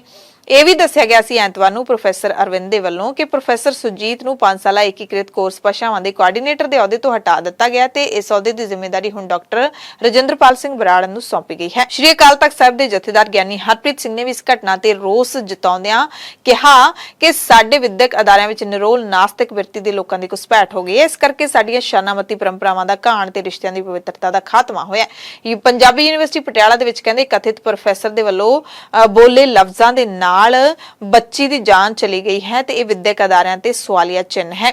ਪੰਜਾਬ ਸਰਕਾਰ ਦੋਸ਼ੀ ਅਧਿਆਪਕ ਖਿਲਾਫ ਕਾਰਵਾਈ ਕਰੇ ਇਹ ਜਥੇਦਾਰ ਨੇ ਹੁਕਮ ਕੀਤਾ। ਜਥੇਦਾਰ ਨੇ ਮੁਲਜ਼ਮ ਅਧਿਆਪਕ ਦੇ ਹੱਕ ਵਿੱਚ ਖੜਨ ਵਾਲਿਆਂ ਤੇ ਹੈਰਾਨੀ ਪ੍ਰਗਟਾਉਂਦਿਆਂ ਸਵਾਲ ਵੀ ਕੀਤਾ ਕਿ ਜੇ ਅਜਿਹਾ ਹੀ ਹੁੰਦਾ ਰਿਹਾ ਤਾਂ ਕੌਣ ਆਪਣੀਆਂ ਬੱਚੀਆਂ ਨੂੰ ਇਹਨਾਂ ਵਿਦਿਅਕ ਅਦਾਰਿਆਂ ਦੇ ਵਿੱਚ ਭੇਜੇਗਾ। ਕੁਝ ਲੋਕ ਜਿਹੜੇ ਨੇ ਉਸ ਅਧਿਆਪਕ ਦਾ ਵਿਰੋਧ ਕਰਨ ਦੀ ਬਜਾਏ ਉਸ ਅਧਿਆਪਕ ਦੇ ਹੱਕ ਦੇ ਵਿੱਚ ਨਿਤਰੇ ਨੇ। ਕਿੰਨੀ ਕਮਾਲ ਦੀ ਗੱਲ ਹੈ, ਕਿੰਨੀ ਹੈਰਾਨੀ ਦੀ ਗੱਲ ਹੈ। ਕੌਣ ਇਹਨਾਂ ਵਿਦਿਅਕ ਅਦਾਰਿਆਂ ਦੇ ਵਿੱਚ ਆਪਣੀਆਂ ਲੜਕੀਆਂ ਭੇਜੇਗਾ। ਇੱਕ ਪਿੰਡ ਤੋਂ ਉੱਠ ਕੇ ਉਹ ਲੜਕੀ ਪੜ੍ਹਨ ਵਾਸਤੇ ਗਈ, ਉਮੀਦ ਲੈ ਕੇ ਗਈ ਕਿ ਮੈਂ ਆਪਣੇ ਮਾਪਿਆਂ ਨੂੰ, ਆਪਣੇ ਪਿੰਡ ਦੇ ਨੌਜਵਾਨ ਜਿਹੜੀਆਂ ਮੇਰੀਆਂ ਸਾਥਣਾਂ ਉਹਨਾਂ ਨੂੰ ਕੁਝ ਬਣ ਕੇ ਦਿਖਾਵਾਂਗੀ ਪੜ੍ਹ ਕੇ। ਕੌਣ ਭੇਜੇਗਾ ਆਪਣੀਆਂ ਲੜਕੀਆਂ ਨੂੰ ਇਹਨਾਂ ਵਿਦਿਅਕ ਅਦਾਰਿਆਂ ਦੇ ਵਿੱਚ ਕਿ ਇਹੋ ਜਿਹੇ ਅਧਿਆਪਕ ਜਿਹੜੇ ਨੇ ਸ਼ਬਦੀ ਬਾਣਾਂ ਦੇ ਰਾਹੀਂ ਇਸੇ ਤਰ੍ਹਾਂ ਹੀ ਉੱਥੇ ਪੜ੍ਹਨ ਵਾਲੀਆਂ ਲੜਕੀਆਂ ਨੂੰ ਜਿਹੜਾ ਹੈ ਉਹ ਬੇਪਰਦ ਕਰਦੇ ਰਹੇ। ਇਸ ਕਰਕੇ ਜਿਹੜੇ ਲੋਕ ਉਹਦਾ ਸਾਥ ਦੇ ਰਹੇ ਨੇ ਉਹਨਾਂ ਨੂੰ ਇਹ ਸੋਚਣਾ ਚਾਹੀਦਾ ਹੈ ਕਿ ਬਾਣੀ ਦੇ ਵਿੱਚ ਇੱਕ ਸ਼ਬਦ ਹੈ ਕਿ ਪਾਰੋਸੀ ਕੇ ਜੋ ਹੁਆ ਤੂੰ ਆਪਣੀ ਪੀ ਜਾਣ। ਅੱਜ ਜੇ ਕਿਸੇ ਹੋਰ ਦੀ ਲੜਕੀ ਦੇ ਨਾਲ ਵਾਪਰਿਆ ਤੇ ਜੇ ਇਹੋ ਜਿਹੇ ਅਧਿਆਪਕਾਂ ਨੂੰ ਨੱਥ ਨਾ ਪਾਈ ਗਈ ਤੇ ਕੱਲ ਨੂੰ ਸਾਡੀਆਂ ਲੜਕੀਆਂ ਦੇ ਨਾਲ ਵੀ ਇਹ ਕੁਝ ਹੋ ਸਕਦਾ ਹੈ। ਇਸ ਲਈ ਪੰਜਾਬ ਸਰਕਾਰ ਨੂੰ ਚਾਹੀਦਾ ਹੈ ਕਿ ਇਸ ਮਾਮਲੇ ਦੀ ਉੱਚ ਪੱਧਰੀ ਜਿਹੜੀ ਹੈ ਨਿਰਪੱਖ ਜਾਂਚ ਜਿਹੜੀ ਹੈ ਉਹ ਕਰਵਾਵੇ ਤੇ ਉਸ ਦੋਸ਼ੀ ਅਧਿਆਪਕ ਦੇ ਖਿਲਾਫ ਸਖਤ ਤੋਂ ਸਖਤ ਕਾਰਵਾਈ ਕਰੇ। ਉਲਟਾ ਵਿਦਿਆਰਥੀਆਂ ਦੇ ਉੱਤੇ ਪਰਚੇ ਕੀਤੇ ਜਾ ਰਹੇ ਨੇ। ਉਧਰ ਦੇਸ਼ ਭਗਤ ਯੂਨੀਵਰਸਿਟੀ ਅਮਲੋ ਤੋਂ ਵੀ ਖਬਰ ਮਿਲੀ ਹੈ। ਅਕਾਲੀ ਦਲ ਨੇ ਟਵੀਟ ਕਰਕੇ ਜਾਣਕਾਰੀ ਦਿੱਤੀ ਹੈ ਕਿ ਯੂਨੀਵਰਸਿਟੀ ਪ੍ਰਬੰਧਕਾਂ ਦੇ ਵੱਲੋਂ ਬੀਐਸਸੀ ਨਰਸਿੰਗ ਦੀਆਂ ਵਿਦਿਆਰਥਣਾਂ ਦੇ ਕੈਰੀਅਰ ਦੇ ਨਾਲ ਖਿਲਵਾੜ ਕਰਨ ਤੇ ਫਿਰ ਉਹਨਾਂ ਤੇ ਤਸ਼ੱਦਦ ਕਰਨ ਦੇ ਘਟੀਆ ਕਾਰਨਾਮਿਆਂ ਤੇ ਸਖਤ ਨੋਟਿਸ ਲੈਂਦਿਆਂ ਸ਼੍ਰੋਮਣੀ ਅਕਾਲੀ ਦਲ ਦੀ ਵਿਦਿਆਰਥੀ ਜਥੇਬੰਦੀ ਸੋਈ ਦੇ ਕੋਆਰਡੀਨੇਟਰ ਅਤੇ ਸ਼੍ਰੋਮਣੀ ਅਕਾਲੀ ਦਲ ਦੇ ਜਨਰਲ ਸਕੱਤਰ ਗੁਰਪ੍ਰੀਤ ਸਿੰਘ ਰਾਜੂ ਖੰਨਾ ਦੀ ਅਗਵਾਈ ਦੇ ਵਿੱਚ ਵਿਦਿਆਰਥਣਾਂ ਦੇ ਨਾਲ ਉੱਥੇ ਧਰਨਾ ਲਾਇਆ, ਸੰਘਰਸ਼ ਦੇ ਵਿੱਚ ਸ਼ਾਮਿਲ ਹੋਏ ਤੇ ਫਿਰ ਇਹਨਾਂ ਨੇ ਯੂਨੀਵਰਸਿਟੀ ਦੇ ਪ੍ਰਬੰਧਕਾਂ ਸਮੇਤ ਕੁੱਲ 35 ਜਣਿਆਂ ਦੇ ਕਰੀਬ ਪਰਚਾ ਦਰਜ ਕਰਵਾਇਆ ਹੈ। 35 ਜਣਿਆਂ ਦੇ ਖਿਲਾਫ ਜਿਹੜਾ ਹੈਗਾ ਉਹ ਪਰਚਾ ਦਰਜ ਕਰਵਾਇਆ ਗਿਆ ਹੈ। ਸ਼੍ਰੋਮਣੀ ਅਕਾਲੀ ਦਲ ਨੇ ਇਸ ਮਸਲੇ ਦੇ ਵਿੱਚ ਕ੍ਰੈਡਿਟ ਲੈਣ ਦੀ ਕੋਸ਼ਿਸ਼ ਕੀਤੀ ਹੈ। ਸੋ ਐਸਓਆਈ ਪੰਜਾਬੀ ਯੂਨੀਵਰਸਿਟੀ ਵੀ ਪਹੁੰਚੀ ਹੋਈ ਹੈ, ਦੇਸ਼ ਭਗਤ ਯੂਨੀਵਰਸਿਟੀ ਵੀ ਪਹੁੰਚੀ ਹੋਈ ਸੀ। ਪਟਿਆਲਾ ਦੇ ਇੱਕ ਸਕੂਲ ਤੋਂ ਅਜਿਹੀ ਖਬਰ ਆਈ ਹੈ ਜੋ ਬਰਦਾਸ਼ਤ ਕਰਨ ਯੋਗ ਨਹੀਂ ਹੈ। ਖਾਸ ਕਰਕੇ ਪੰਜਾਬ ਦੇ ਵਿੱਚ ਰਹਿੰਦੇ ਵਾਸੀਆਂ ਦੇ ਲਈ ਬਿਲਕੁਲ ਇਹ ਅਸਹਿਣਯੋਗ ਹੈ। ਸਕੂਲੀ ਖੇਡਾਂ ਚੱਲ ਰਹੀਆਂ ਨੇ। ਇਸ ਦੌਰਾਨ ਪਟਿਆਲਾ ਦੇ ਸਰਕਾਰੀ model senior secondary smart school civil lines ਦੇ ਵਿੱਚ ਸਕੇਟਿੰਗ ਮੁਕਾਬਲੇ ਦੌਰਾਨ ਹੈਲਮਟ ਨਾ ਪਾਉਣ ਤੇ ਇੱਕ ਗੁਰਸਿੱਖ ਅੰਮ੍ਰਿਤਧਾਰੀ ਗੁਰਸਿੱਖ ਵਿਦਿਆਰਥੀ ਨੂੰ ਮੁਕਾਬਲੇ ਚੋਂ ਬਾਹਰ ਹੀ ਕਰ ਦਿੱਤਾ ਗਿਆ। ਵਿਦਿਆਰਥੀ ਦੇ ਮਾਤਾ-ਪਿਤਾ ਨੇ ਸੂਬੇ ਦੇ ਮੁੱਖ ਮੰਤਰੀ ਭਗਵੰਤ ਮਾਨ ਤੇ ਖੇਡ ਮੰਤਰੀ ਗੁਰਮੀਤ ਸਿੰਘ ਮੀਥੇਰ ਸਮੇਤ ਉੱਚ ਅਧਿਕਾਰੀਆਂ ਨੂੰ ਸ਼ਿਕਾਇਤ ਭੇਜ ਕੇ ਇਨਸਾਫ ਮੰਗਿਆ ਹੈ। ਬੱਚਾ ਪਿੰਡ ਬਣਵਾਲਾ ਦਾ ਰਹਿਣ ਵਾਲਾ ਹੈ। ਬੱਚੇ ਦੇ ਪਿਤਾ ਨਿਸ਼ਾਨ ਸਿੰਘ ਨੇ ਦੱਸਿਆ ਕਿ ਰਿਆਜ਼ ਪ੍ਰਤਾਪ ਸਿੰਘ ਪਾਤੜਾਂ ਦੇ ਸਪਾਰਕਿੰਗ ਸਕੂਲ ਦੇ ਵਿੱਚ ਪੜ੍ਹਦਾ ਹੈ ਤੇ ਪਟਿਆਲਾ ਦੇ ਸਰਕਾਰੀ model senior secondary smart school civil lines ਦੇ ਵਿੱਚ ਜ਼ਿਲ੍ਹਾ ਪੱਧਰੀ ਸਕੇਟਿੰਗ ਮੁਕਾਬਲਿਆਂ ਦੇ ਵਿੱਚ ਹਿੱਸਾ ਲੈਣ ਗਿਆ ਹੋਇਆ ਸੀ। 11 ਸਾਲ ਉਮਰ ਵਰਗ ਦੇ 1000 ਮੀਟਰ ਦੇ ਮੁਕਾਬਲੇ 'ਚ ਇੱਕ ਗੇੜ ਪੂਰਾ ਹੋ ਗਿਆ ਸੀ। ਉਸ ਤੋਂ ਬਾਅਦ ਉਹਨਾਂ ਦੇ ਬੱਚੇ ਨੂੰ ਇਹ ਕਹਿ ਕੇ ਖੇਡ 'ਚੋਂ ਬਾਹਰ ਕੱਢ ਦਿੱਤਾ ਗਿਆ, ਮੁਕਾਬਲੇ 'ਚੋਂ ਬਾਹਰ ਕੱਢ ਦਿੱਤਾ ਗਿਆ ਕਿ ਉਸਨੇ ਹੈਲਮਟ ਨਹੀਂ ਪਹਿਨਿਆ। ਪਿਤਾ ਨੇ ਇਹ ਵੀ ਦੱਸਿਆ ਕਿ ਇਸ ਤੋਂ ਪਹਿਲਾਂ ਹੋਏ ਕਈ ਗੇੜਾਂ ਦੇ ਵਿੱਚ ਵੀ ਕਈ ਵਿਦਿਆਰਥੀਆਂ ਨੇ ਬਿਨਾਂ ਹੈਲਮਟ ਤੋਂ ਹੀ ਮੁਕਾਬਲਿਆਂ 'ਚ ਹਿੱਸਾ ਲਿਆ ਸੀ, ਪਰ ਉਹਨਾਂ ਨੂੰ ਕੁਝ ਨਹੀਂ ਕਿਹਾ ਗਿਆ। ਸੋ ਮਾਪਿਆਂ ਨੇ ਇਲਜ਼ਾਮ ਲਾਏ ਨੇ ਇੰਚਾਰਜ ਪਰਮਜੀਤ ਸਿੰਘ ਸੋਹੀ ਤੇ ਕਿ ਸੋਹੀ ਨੇ ਆਪਣੀ ਸਿਖਲਾਈ ਦੇ ਅਧੀਨ ਬੱਚਿਆਂ ਨੂੰ ਅੱਗੇ ਲਿਆਉਣ ਦੇ ਮਕਸਦ ਨਾਲ ਸਾਡੇ ਬੱਚੇ ਨਾਲ ਪੱਖਪਾਤ ਕੀਤਾ ਹੈ, ਹੈਲਮਟ ਦਾ ਬਹਾਨਾ ਲਾ ਕੇ। ਖਾਲਸ ਟੀਵੀ ਦੇ ਨਾਲ ਗੱਲਬਾਤ ਕਰਦੇ ਹੋਏ ਰਿਆਜ਼ ਪ੍ਰਤਾਪ ਸਿੰਘ ਦੇ ਪਿਤਾ ਨਿਸ਼ਾਨ ਸਿੰਘ ਨੇ ਦੱਸਿਆ ਕਿ ਰਿਆਜ਼ ਪ੍ਰਤਾਪ ਦਾ ਜ਼ਿੰਦਗੀ ਦਾ ਇਹ ਪਹਿਲਾ ਮੁਕਾਬਲਾ ਸੀ। ਇਸ ਘਟਨਾ ਤੋਂ ਬਾਅਦ ਬੱਚੇ ਦੇ ਮਨ ਤੇ ਡੂੰਘਾ ਅਸਰ ਪਿਆ ਹੈ। ਉਸ ਨੂੰ ਡਿਸਕੁਆਲੀਫਾਈ ਕਰਨ ਤੇ ਉਹ ਬਹੁਤ ਰੋਇਆ ਕਿਉਂਕਿ ਇਸ ਮੁਕਾਬਲੇ ਦੇ ਲਈ ਉਸਨੇ ਬਹੁਤ ਸਖਤ ਮਿਹਨਤ ਕੀਤੀ ਸੀ। ਪਿਤਾ ਨੇ ਵੀ ਦੱਸਿਆ ਕਿ ਉਸਦੀ ਮਾਂ ਨੇ ਬੜੇ ਚਾਵਾਂ ਦੇ ਨਾਲ ਆਪਣੇ ਬੱਚੇ ਦੇ ਕੇਸਾਂ ਨੂੰ ਪਾਲਿਆ ਹੈ ਤੇ ਜਦੋਂ ਕੇਸਾਂ ਕਰਕੇ ਉਸਨੂੰ ਪੰਜਾਬ ਦੇ ਵਿੱਚ ਨਕਾਰਿਆ ਜਾਊਗਾ ਤਾਂ ਭਲਾ ਇੱਥੇ ਸਿੱਖੀ ਕਿਵੇਂ ਵਧੂਗੀ, ਫੁੱਲੂਗੀ ਤੇ ਬੱਚੇ ਦੇ ਮਨ ਤੇ ਕੀ ਅਸਰ ਪਊਗਾ। ਸਿੱਖੀ ਵਿੱਚ ਮੈਡਮ ਇੱਕ ਕਈ ਵਾਰੀ ਪੋਸੀਬਲ ਵੀ ਨਹੀਂ ਹੁੰਦਾ ਵੀ ਆਪਾਂ ਉਹਦੇ ਉੱਪਰ ਵੀ ਹੁਣ ਮਤਲਬ ਬੱਚੇ ਦੇ ਕੇਸ ਆ, ਇੱਕ ਪੱਗ ਨੂੰ ਖੋਲਣਾ ਇੱਕ ਸਿੱਖੀ ਦਾ ਨਰਾਦਰ ਬਹੁਤ ਜ਼ਿਆਦਾ। ਪਟਕੇ ਨੂੰ ਖੋਲ ਕੇ ਉਹਨੂੰ ਆਪਾਂ ਵਾਲ ਖਿਲਾਰ ਕੇ ਉੱਪਰ ਕੋਪੀ ਪਾਉਣੀ ਕਿਤੇ ਨਾ ਕਿਤੇ ਮੈਡਮ ਇਹ ਸਿੱਖੀ ਦਾ ਬਹੁਤ ਵੱਡਾ ਨਰਾਦਰ ਆ। ਇਸ ਸੰਬੰਧੀ ਜਿਹੜਾ ਅਸੀਂ ਪੰਜਾਬ ਸਰਕਾਰ ਤੋਂ ਵੀ ਤੇ ਮੰਗ ਕਰਦੇ ਹਾਂ ਥੋੜਾ ਇਸ ਸੰਬੰਧੀ ਜਿਹੜੀ ਖੇਡ ਵਿੱਚ ਕੋਈ ਨਾ ਕੋਈ ਸੁਧਾਰ ਲਿਆ ਕੇ ਇਸ ਤਰ੍ਹਾਂ ਦੇ ਉਪਰਾਲਾ ਕਰਨਾ ਚਾਹੀਦਾ ਜੀ। ਸ਼੍ਰੋਮਣੀ ਗੁਰਦੁਆਰਾ ਪ੍ਰਬੰਧਕ ਕਮੇਟੀ ਦੇ ਪ੍ਰਧਾਨ ਐਡਵੋਕੇਟ ਹਰਜਿੰਦਰ ਸਿੰਘ ਧਾਮੀ ਨੇ ਵੀ ਇਸ ਘਟਨਾ ਦੀ ਨਿੰਦਾ ਕਰਦਿਆਂ ਕਿਹਾ ਕਿ ਪੰਜਾਬ ਦੇ ਮੁੱਖ ਮੰਤਰੀ, ਖੇਡ ਮੰਤਰੀ ਤੇ ਖੇਡ ਮੁਕਾਬਲਿਆਂ ਦੇ ਪ੍ਰਬੰਧਕਾਂ ਨੂੰ ਮਾਪਿਆਂ ਤੋਂ ਬੱਚਿਆਂ ਤੋਂ ਮਾਫੀ ਮੰਗਣੀ ਚਾਹੀਦੀ ਹੈ। ਸ਼੍ਰੋਮਣੀ ਅਕਾਲੀ ਦਲ ਨੇ ਵੀ ਇਸ ਘਟਨਾ ਦੀ ਸਖਤ ਨਿਖੇਧੀ ਕੀਤੀ ਹੈ। ਉਹਨਾਂ ਕਿਹਾ ਕਿ ਪੰਜਾਬ ਸਰਕਾਰ ਤੇ ਇਸ ਦੇ ਅਧਿਕਾਰੀਆਂ ਨੂੰ ਇਹ ਤੱਥ ਸਮਝਣਾ ਚਾਹੀਦਾ ਹੈ ਕਿ ਦਸਤਾਰ ਹਰ ਸਿੱਖ ਦੀ ਆਸਥਾ ਦਾ ਅਟੁੱਟ ਅੰਗ ਹੈ, ਚਾਹੇ ਉਹ ਬੱਚਾ ਹੋਵੇ, ਨੌਜਵਾਨ ਜਾਂ ਫਿਰ ਬਜ਼ੁਰਗ।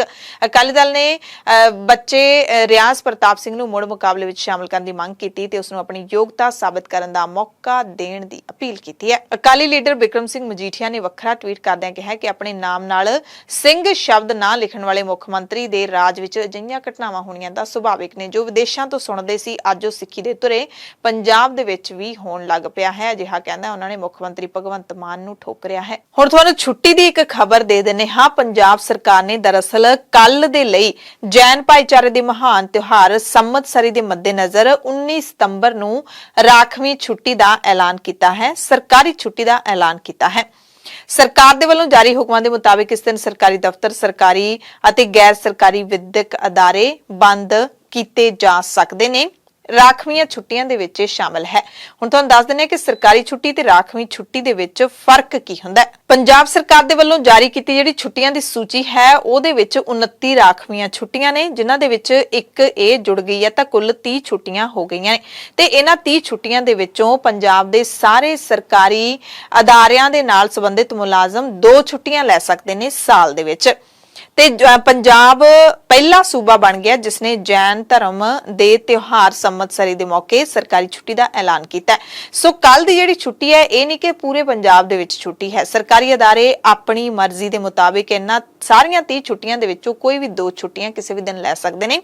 ਜੈਨ ਧਰਮ ਦਾ ਜਿਹੜੇ ਨਾਲ ਸੰਬੰਧਿਤ ਮੁਲਾਜ਼ਮ ਨੇ ਉਹਨਾਂ ਦੇ ਲਈ ਇਹ ਸੌਖ ਜ਼ਰੂਰ ਹੈ ਕਿ ਕੱਲ ਨੂੰ ਉਹ ਆਪਣੀ ਰਾਖਵੀਂ ਛੁੱਟੀ ਲੈ ਸਕਦੇ ਨੇ ਆਪਣੀ ਮਰਜ਼ੀ ਦੇ ਨਾਲ। ਸਕੂਲਾਂ ਦੇ ਵਿੱਚ ਛੁੱਟੀ ਕਰਨ ਦਾ ਜਿਹੜਾ ਫੈਸਲਾ ਹੈ ਉਹ ਹਮੇਸ਼ਾ ਪ੍ਰਿੰਸੀਪਲ ਮੁੱਖ ਅਧਿਆਪਕ ਕਰਦੇ ਨੇ, ਪਰ ਸਰਕਾਰੀ ਹੋਰ ਅਦਾਰੇ ਹੁੰਦੇ ਨੇ ਉਹਨਾਂ ਦੇ ਵਿੱਚ ਮੁਲਾਜ਼ਮ ਆਪਣੀ ਮਰਜ਼ੀ ਨਾਲ ਆਪ ਛੁੱਟੀ ਲੈ ਸਕਦੇ ਹੁੰਦੇ ਨੇ। ਸੋ ਰਾਖਵੀਂ ਛੁੱਟੀ ਕੱਲ ਨੂੰ ਕਿਹਨੇ ਲੈਣੀ ਹੈ ਇਹ ਮੁਲਾਜ਼ਮ ਆਪ ਤੈਅ ਕਰਨਗੇ। ਲੁਧਿਆਣਾ ਤੋਂ ਇੱਕ ਵੱਡੀ ਖਬਰ ਮਿਲੀ ਜਿੱਥੇ ਪੰਜਾਬ ਦੇ ਵਿੱਚ ਸ਼੍ਰੋਮਣੀ ਅਕਾਲੀ ਦਲ ਦੀ ਸਰਕਾਰ ਵੇਲੇ ਮੰਤਰੀ ਰਹੇ ਜਗਦੀਸ਼ ਸਿੰਘ ਗਰਚਾ, ਉਹਨਾਂ ਦੀ ਪਤਨੀ, ਭੈਣ ਅਤੇ ਘਰੇਲੂ ਨੌਕਰ ਮਹਾਰਾਜਾ ਰਣਜੀਤ ਸਿੰਘ ਨਗਰ ਸਥਿਤ ਆਪਣੇ ਘਰ ਦੇ ਵਿੱਚ ਬੇਹੋਸ਼ੀ ਦੀ ਹਾਲਤ ਵਿੱਚ ਮਿਲੇ। ਇਸ ਨੂੰ ਲੁੱਟਖੋ ਦੇ ਮਾਮਲੇ ਨਾਲ ਜੋੜ ਕੇ ਦੇਖਿਆ ਜਾ ਰਿਹਾ ਹੈ। ਪੁਲਿਸ ਮੁਤਾਬਿਕ ਘਰ ਦੇ ਵਿੱਚ ਲੁੱਟਖੋ ਕੀਤੀ ਗਈ, ਕੁਝ ਕੀਮਤੀ ਸਮਾਨ ਵੀ ਗਾਇਬ ਸੀ। 3 ਮਹੀਨੇ ਪਹਿਲਾਂ ਨੌਕਰੀ ਤੇ ਰੱਖੇ ਘਰੇਲੂ ਨੌਕਰ ਦੀ ਭੂਮਿਕਾ ਤੇ ਪੁਲਿਸ ਨੂੰ ਸ਼ੱਕ ਹੈ ਕਿਉਂਕਿ ਘਟਨਾ ਤੋਂ ਬਾਅਦ ਉਹ ਲਾਪਤਾ ਹੈ। ਦੋਸ਼ ਹੈ ਕਿ ਉਸਨੇ ਐਤਵਾਰ ਰਾਤ ਨੂੰ ਖਾਣੇ ਦੇ ਵਿੱਚ ਪਰਿਵਾਰ ਨੂੰ ਨਸ਼ੀਲਾ ਪਦਾਰਥ ਮਿਲਾ ਕੇ ਦਿੱਤਾ, ਜਿਸ ਨੂੰ ਖਾ ਕੇ ਸਾਰੇ ਜਣੇ ਬੇਹੋਸ਼ ਹੋ ਗਏ ਤੇ ਨਕਦੀ ਤੇ ਗਹਿਣੇ ਲੈ ਕੇ ਉਹ ਭੱਜ ਗਿਆ। ਗਰਚਾ, ਉਹਨਾਂ ਦੀ ਪਤਨੀ, ਭੈਣ ਤੇ ਘਰੇਲੂ ਨੌਕਰ ਤੜਕੇ ਆਪਣੇ ਘਰ ਦੇ ਵਿੱਚ ਬੇਹੋਸ਼ ਉਸ ਵਕਤ ਮਿਲੇ ਜਦੋਂ ਸਵੇਰੇ ਘਰ ਦਾ ਦਰਵਾਜ਼ਾ ਖੜਕਾਇਆ ਦੋਸਤ ਨੇ ਤਾਂ ਪਰਿਵਾਰ ਨੇ ਕੋਈ ਜਵਾਬ ਨਹੀਂ ਦਿੱਤਾ। ਸ਼ੱਕ ਹੋਇਆ, ਮੌਕੇ ਤੇ ਪੁਲਿਸ ਨੂੰ ਬੁਲਾਇਆ ਗਿਆ ਤੇ ਫਿਰ ਪਰਿਵਾਰਕ ਮੈਂਬਰ ਸਾਰੇ ਇਸ ਹਾਲਤ ਦੇ ਵਿੱਚ ਮਿਲੇ ਤੇ ਉਹਨਾਂ ਨੂੰ ਹੁਣ ਨੇੜੇ ਦੇ ਹਸਪਤਾਲ ਦਾਖਲ ਕਰਵਾਇਆ ਗਿਆ ਜਿੱਥੇ ਇਲਾਜ ਚੱਲ ਰਿਹਾ ਹੈ। ਜੇਲ੍ਹ ਦੇ ਵਿੱਚੋਂ ਵਾਇਰਲ ਹੋਣ ਵਾਲੀ ਗੈਂਗਸਟਰ ਲਾਰੈਂਸ ਬਿਸ਼ਨੋਈ ਦੀ ਨਵੀਂ ਵੀਡੀਓ ਦੇ ਮਾਮਲੇ ਤੇ ਸ਼੍ਰੋਮਣੀ ਅਕਾਲੀ ਦਲ ਪੰਜਾਬ ਸਰਕਾਰ ਨੂੰ ਤਿੱਖਾ ਘੇਰ ਰਿਹਾ ਹੈ। ਅਕਾਲੀ ਲੀਡਰ ਬਿਕਰਮ ਸਿੰਘ ਮਜੀਠੀਆ ਨੇ ਇੱਕ ਦਿਨ ਪਹਿਲਾਂ ਐਤਵਾਰ ਨੂੰ ਤਾਂ ਟਵੀਟ ਕੀਤਾ ਸੀ ਲਿਖਤੀ, ਪਰ ਸੋਮਵਾਰ ਨੂੰ ਉਹਨਾਂ ਨੇ ਖਾਸ ਮੀਡੀਆ ਦੇ ਸਾਹਮਣੇ ਆ ਕੇ, ਕੈਮਰੇ ਦੇ ਸਾਹਮਣੇ ਆ ਕੇ ਸਵਾਲ ਖੜੇ ਕੀਤੇ ਨੇ ਪੰਜਾਬ ਸਰਕਾਰ ਦੇ ਉੱਤੇ। ਮਜੀਠੀਆ ਨੇ ਦਾਅਵਾ ਕੀਤਾ ਕਿ ਗੈਂਗਸਟਰ ਲਾਰੈਂਸ ਬਿਸ਼ਨੋਈ ਮੋਨੂ ਮਾਨੇਸਰ ਦੇ ਨਾਲ ਗੱਲਬਾਤ ਕਰ ਰਿਹਾ ਹੈ। ਲਾਰੈਂਸ ਦਾ ਵੀਡੀਓ ਕਾਲ ਉਸ ਦੇ ਨਾਲ ਹੋਣਾ ਵੱਡੇ ਸਵਾਲ ਖੜੇ ਕਰਦਾ ਹੈ। ਕਿਹਾ ਕਿ ਅੰਮ੍ਰਿਤਸਰ ਸਾਹਿਬ ਦੇ ਡਾਕਟਰ ਅਵਤਾਰ ਨੂੰ ਗਨਮੈਨ ਦਿੱਤੇ ਗਏ ਕਿਉਂਕਿ ਲਾਰੈਂਸ ਬਿਸ਼ਨੋਈ ਤੇ ਗੋਲਡੀ ਬਰਾੜ ਉਸ ਡਾਕਟਰ ਤੋਂ ਫਿਰੌਤੀ ਮੰਗ ਰਹੇ ਸੀ, ਇਸ ਲਈ ਬੁਲਟ ਪ੍ਰੂਫ ਗੱਡੀਆਂ ਲੈਣੀਆਂ ਪਈਆਂ। ਉਹਨਾਂ ਕਿਹਾ ਕਿ ਪੰਜਾਬ ਦੀਆਂ ਹਾਈ ਸਿਕਿਉਰਿਟੀ ਜੇਲ੍ਹਾਂ ਦਾ ਇਹ ਹਾਲ ਹੈ ਤਾਂ ਦੂਜੀਆਂ ਜੇਲ੍ਹਾਂ ਦਾ ਕੀ ਹੋਏਗਾ। ਲਾਰੈਂਸ ਬਿਸ਼ਨੋਈ ਨੂੰ ਤਾਂ ਚੀਫ ਗੈਸਟ ਕਹਿੰਦੇ ਬਣਾ ਰੱਖਿਆ, ਪਰ ਸਾਡੇ ਮੁੱਖ ਮੰਤਰੀ ਕੋਲ ਕੋਈ ਜਵਾਬ ਨਹੀਂ ਹੈ। ਮਜੀਠੀਆ ਨੇ ਕਿਹਾ ਕਿ ਗ੍ਰਹਿ ਵਿਭਾਗ ਵੀ ਸੀਐਮ ਸਾਹਿਬ ਕੋਲ ਹੈ ਪਰ ਉਹਨਾਂ ਕੋਲ ਕੋਈ ਜਵਾਬ ਨਹੀਂ। ਹੁਣ ਮਜੀਠੀਆ ਨੇ ਕੇਂਦਰ ਸਰਕਾਰ ਤੋਂ ਮੰਗ ਕੀਤੀ ਹੈ ਕਿ ਇਸ ਮਾਮਲੇ ਨੂੰ ਗੰਭੀਰਤਾ ਨਾਲ ਦੇਖਿਆ ਜਾਵੇ, ਇਹ ਮਾਮਲੇ ਨੂੰ ਕੇਂਦਰ ਸਰਕਾਰ ਆਪਣੇ ਹੱਥ ਵਿੱਚ ਲਵੇ। ਇਹ ਕੋਈ ਪੰਜਾਬ ਪੁਲਿਸ ਦੀ ਕਾਢ ਨਹੀਂ ਹੈ, ਇਹ ਹਰਿਆਣਾ ਪੁਲਿਸ ਨੇ ਉਹ ਵੀਡੀਓ ਫੜ ਕੇ ਜਿਹੜੀ ਜਨਤਕ ਹੋਈ ਹੈ ਉਹਦੇ 'ਚ ਵੀ ਇੱਕ ਕਨਵਰਸੇਸ਼ਨ ਉਹ ਮੋਨੂ ਮਾਨੇਸਰ ਜਿਹਦੇ ਤੇ ਬੜੇ ਸੀਰੀਅਸ ਕਮਿਊਨਲ ਪੈਸ਼ਨਸ ਨੂੰ, ਕਮਿਊਨਲ ਦੰਗਿਆਂ ਤੇ ਜਿਹਦਾ ਹੱਥ ਮੰਨਿਆ ਜਾ ਰਿਹਾ ਹੈ ਇਹ ਉਹਦੀ ਵੀਡੀਓ ਹੈ। ਇਸ ਤੋਂ ਪਹਿਲਾਂ ਵੀ ਲਾਰੈਂਸ ਬਿਸ਼ਨੋਈ ਦੀ ਇੱਕ ਇੰਟਰਵਿਊ ਨਹੀਂ 2 ਇੰਟਰਵਿਊ ਔਰ ਜਿਹਦੇ ਬਾਰੇ ਡੀਜੀਪੀ ਸਾਹਿਬ ਨੇ ਬੜਾ ਸਪਸ਼ਟੀਕਰਨ ਦੇਣ ਦੀ ਕੋਸ਼ਿਸ਼ ਕੀਤੀ ਮਗਰ ਮੂੰਹ ਦੀ ਖਾਣੀ ਪੈ ਗਈ ਕਿਉਂਕਿ ਜਿਹੜੇ ਕਹਿੰਦੇ ਸੀ ਆਹ ਕੱਪੜੇ ਨਹੀਂ ਸੀ, ਆਹ ਹੁਲੀਆ ਨਹੀਂ ਸੀ, ਅਗਲੇ ਦਿਨ ਉਹਨਾਂ ਕੱਪੜਿਆਂ ਤੇ ਉਹਨੇ ਉਸੇ ਹੁਲੀਏ 'ਚ ਲਾਰੈਂਸ ਬਿਸ਼ਨੋਈ ਦੀ ਫੇਰ ਇੰਟਰਵਿਊ ਆ ਗਈ। ਕੀ ਪੰਜਾਬ ਮਹਿਫੂਜ਼ ਹੈ? ਕਿ ਪੰਜਾਬ 'ਚ ਕੋਈ ਇੰਡਸਟਰੀ ਆਊਗੀ?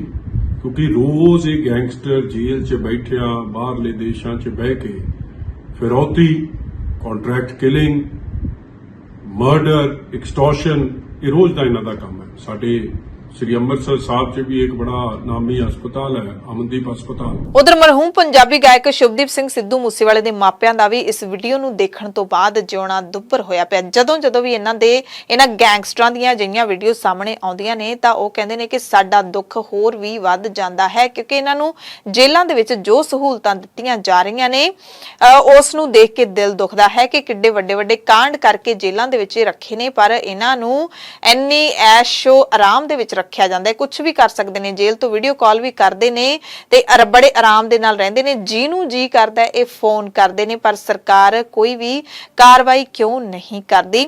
ਇਹ ਸਵਾਲ ਚੁੱਕੇ ਮੂਸੇਵਾਲੇ ਦੇ ਪਿਤਾ ਬਲਕੌਰ ਸਿੰਘ ਨੇ। ਪੰਜਾਬ ਸਰਕਾਰ ਅਤੇ ਪਟਵਾਰੀਆਂ ਦੇ ਦਰਮਿਆਨ ਚੱਲ ਰਹੀ ਖਿੱਚੋਤਾਣ ਹੈ ਜਿਹੜੀ ਉਹ ਘਟਣ ਦੀ ਬਜਾਏ ਵੱਧ ਹੀ ਰਹੀ ਹੈ, ਕਿਉਂਕਿ ਮਾਨ ਸਰਕਾਰ ਵੀ ਪਟਵਾਰੀਆਂ ਦੇ ਨਾਲ ਕੋਈ ਸਮਝੌਤਾ ਕਰਨ ਦੇ ਪੱਖ ਵਿੱਚ ਨਹੀਂ ਹੈ ਤੇ ਪਟਵਾਰੀ ਵੀ ਪਿੱਛੇ ਨਹੀਂ ਹਟ ਰਹੇ।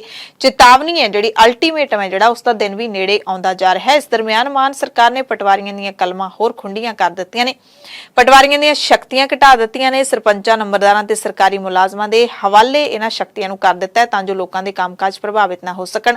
ਵਿਦਿਆਰਥੀਆਂ ਨੂੰ ਸਰਟੀਫਿਕੇਟ ਫੀਲਡ ਰਿਪੋਰਟ ਬਣਾਉਣ ਸਮੇਂ ਤਸਦੀਕ ਦੇ ਲਈ ਪੰਚਾਇਤੀ ਨੁਮਾਇੰਦਿਆਂ ਸਮੇਤ ਸਿੱਖਿਆ ਵਿਭਾਗ ਦੇ ਮੁਲਾਜ਼ਮਾਂ ਨੂੰ ਅਧਿਕਾਰ ਦੇ ਦਿੱਤੇ ਗਏ ਨੇ। ਜ਼ਮੀਨ ਦੀ ਤਸਦੀਕ ਦਾ ਕੰਮ ਏਐਸਐਮ ਫਰਦ ਕੇਂਦਰ ਤੋਂ ਰਿਪੋਰਟ ਲੈ ਕੇ ਚਲਾਉਣ ਲਈ ਕਿਹਾ ਗਿਆ ਹੈ। ਬਠਿੰਡਾ ਦੇ ਡੀਸੀ ਨੇ ਸਪਸ਼ਟ ਹੁਕਮ ਜਾਰੀ ਕੀਤੇ ਨੇ ਕਿ ਇਸ ਵਕਤ ਪੰਜਾਬ ਸਰਕਾਰ ਵੱਲੋਂ ਸੂਬੇ ਦੇ ਵੱਖ-ਵੱਖ ਵਿਭਾਗਾਂ ਵਿੱਚ ਅਸਾਮੀਆਂ ਦੀ ਭਰਤੀ ਸ਼ੁਰੂ ਕੀਤੀ ਗਈ ਹੈ। ਵਿਦਿਅਕ ਅਦਾਰਿਆਂ ਵਿੱਚ ਦਾਖਲਿਆਂ ਦੀ ਪ੍ਰਕਿਰਿਆ ਚੱਲ ਰਹੀ ਹੈ।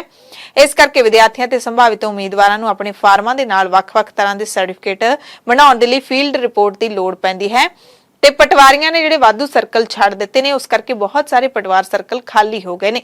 ਇੱਕ ਪਟਵਾਰੀ 3-3 ਵਾਧੂ ਸਰਕਲ ਸਾਂਭ ਰਿਹਾ ਸੀ ਤੇ ਹੁਣ 3-3 ਖਾਲੀ ਹੋ ਗਏ ਨੇ। ਸੋ ਜੇ ਕਿਸੇ ਨੇ ਵੀ ਫਾਰਮ ਉੱਤੇ ਤਸਦੀਕ ਨਿਯਮਾਂ ਦੇ ਮੁਤਾਬਿਕ ਕਾਰਵਾਈ ਜਿਹੜੀ ਹੈਗੀ ਆ ਉਹ ਜ਼ਰੂਰੀ ਕਰਵਾਉਣੀ ਹੈ ਤਾਂ ਸਰਟੀਫਿਕੇਟ ਬਣਾਉਣ ਲਈ ਪਟਵਾਰੀ ਤੋਂ ਬਿਨਾਂ ਨੰਬਰਦਾਰ, ਸਰਪੰਚ, ਪੰਚਾਇਤ ਸਕੱਤਰ, ਮਿਊਨਿਸਪਲ ਕਾਉਂਸਲਰ, ਚੇਅਰਮੈਨ ਜ਼ਿਲ੍ਹਾ ਪ੍ਰੀਸ਼ਦ ਅਤੇ ਚੇਅਰਮੈਨ ਬਲਾਕ ਸਮਿਤੀ ਤੋਂ ਤਸਦੀਕ ਕਰਵਾਏ ਜਾ ਸਕਦੇ ਨੇ। ਫਾਰਮ ਇਹਨਾਂ ਦੀ ਤਸਦੀਕ ਮੰਨੀ ਜਾਵੇਗੀ। ਕਾਲਜ ਤੇ ਯੂਨੀਵਰਸਿਟੀਆਂ ਦੇ ਪ੍ਰੋਫੈਸਰ, ਪ੍ਰਿੰਸੀਪਲ, ਹੈਡਮਾਸਟਰ, ਕੋਈ ਵੀ ਸਰਕਾਰੀ ਕਰਮਚਾਰੀ ਜੋ ਕਿ ਦਰਖਾਸਤੀ ਨੂੰ ਜ਼ਾਤੀ ਤੌਰ ਤੇ ਜਾਣਦਾ ਹੋਵੇ ਉਸ ਦੀ ਤਸਦੀਕ ਵੀ ਮੰਨਣਯੋਗ ਹੋਵੇਗੀ।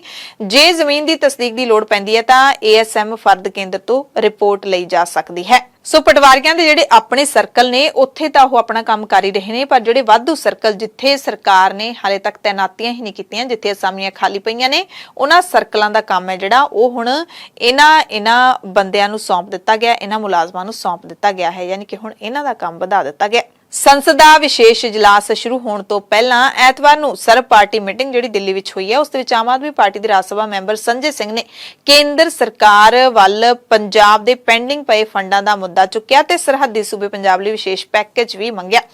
ਹਾਲਾਂਕਿ ਕੇਂਦਰ ਸਰਕਾਰ ਨੇ ਇਸ ਦਾ ਜਵਾਬ ਤਾਂ ਕੀ ਦੇਣਾ ਸੀ, ਕੋਈ ਪ੍ਰਤੀਕਿਰਿਆ ਵੀ ਨਹੀਂ ਦਿੱਤੀ। ਪੰਜਾਬ ਸਰਕਾਰ ਦਾ ਕੇਂਦਰ ਸਰਕਾਰ ਵੱਲ ਪਿੰਡੂ ਵਿਕਾਸ ਫੰਡ ਯਾਨੀ ਕਿ ਆਰਡੀਐਫ ਦਾ ਕਰੀਬ 3600 ਕਰੋੜ ਬਕਾਇਆ ਖੜਾ ਹੈ, ਜਦਕਿ ਸਿਹਤ ਸੇਵਾਵਾਂ ਦੇ ਲਈ ਮਿਲਣ ਵਾਲੇ ਫੰਡ ਦੇ 1800 ਕਰੋੜ ਰੁਕੇ ਹੋਏ ਨੇ ਜੋ ਕੇਂਦਰ ਸਰਕਾਰ ਨੇ ਹਾਲੇ ਤੱਕ ਜਾਰੀ ਨਹੀਂ ਕੀਤੇ। ਪਿੰਡੂ ਵਿਕਾਸ ਫੰਡ ਤੇ ਸਿਹਤ ਫੰਡ ਮਿਲਾ ਕੇ ਕੇਂਦਰ ਸਰਕਾਰ ਵੱਲੋਂ ਪੰਜਾਬ ਸਰਕਾਰ ਦਾ 5400 ਕਰੋੜ ਰੁਪਏ ਦਾ ਬਕਾਇਆ ਖੜਾ ਹੈ, ਜਿਸ ਦੀ ਮੰਗ ਸਮੇਂ-ਸਮੇਂ ਤੇ ਸਰਕਾਰ ਵੱਲੋਂ ਕੀਤੀ ਜਾਂਦੀ ਰਹੀ ਹੈ ਪਰ ਹਾਲੇ ਤੱਕ ਮਿਲਿਆ नहीं। पंजाब में जो रूरल डेवलपमेंट फंड नहीं दिया जा रहा 4000 करोड़ रुपए, उसका मुद्दा उठाया। पंजाब एक बॉर्डर स्टेट है तो उसको स्पेशल पैकेज दिया जाए, इसका मुद्दा उठाया गया।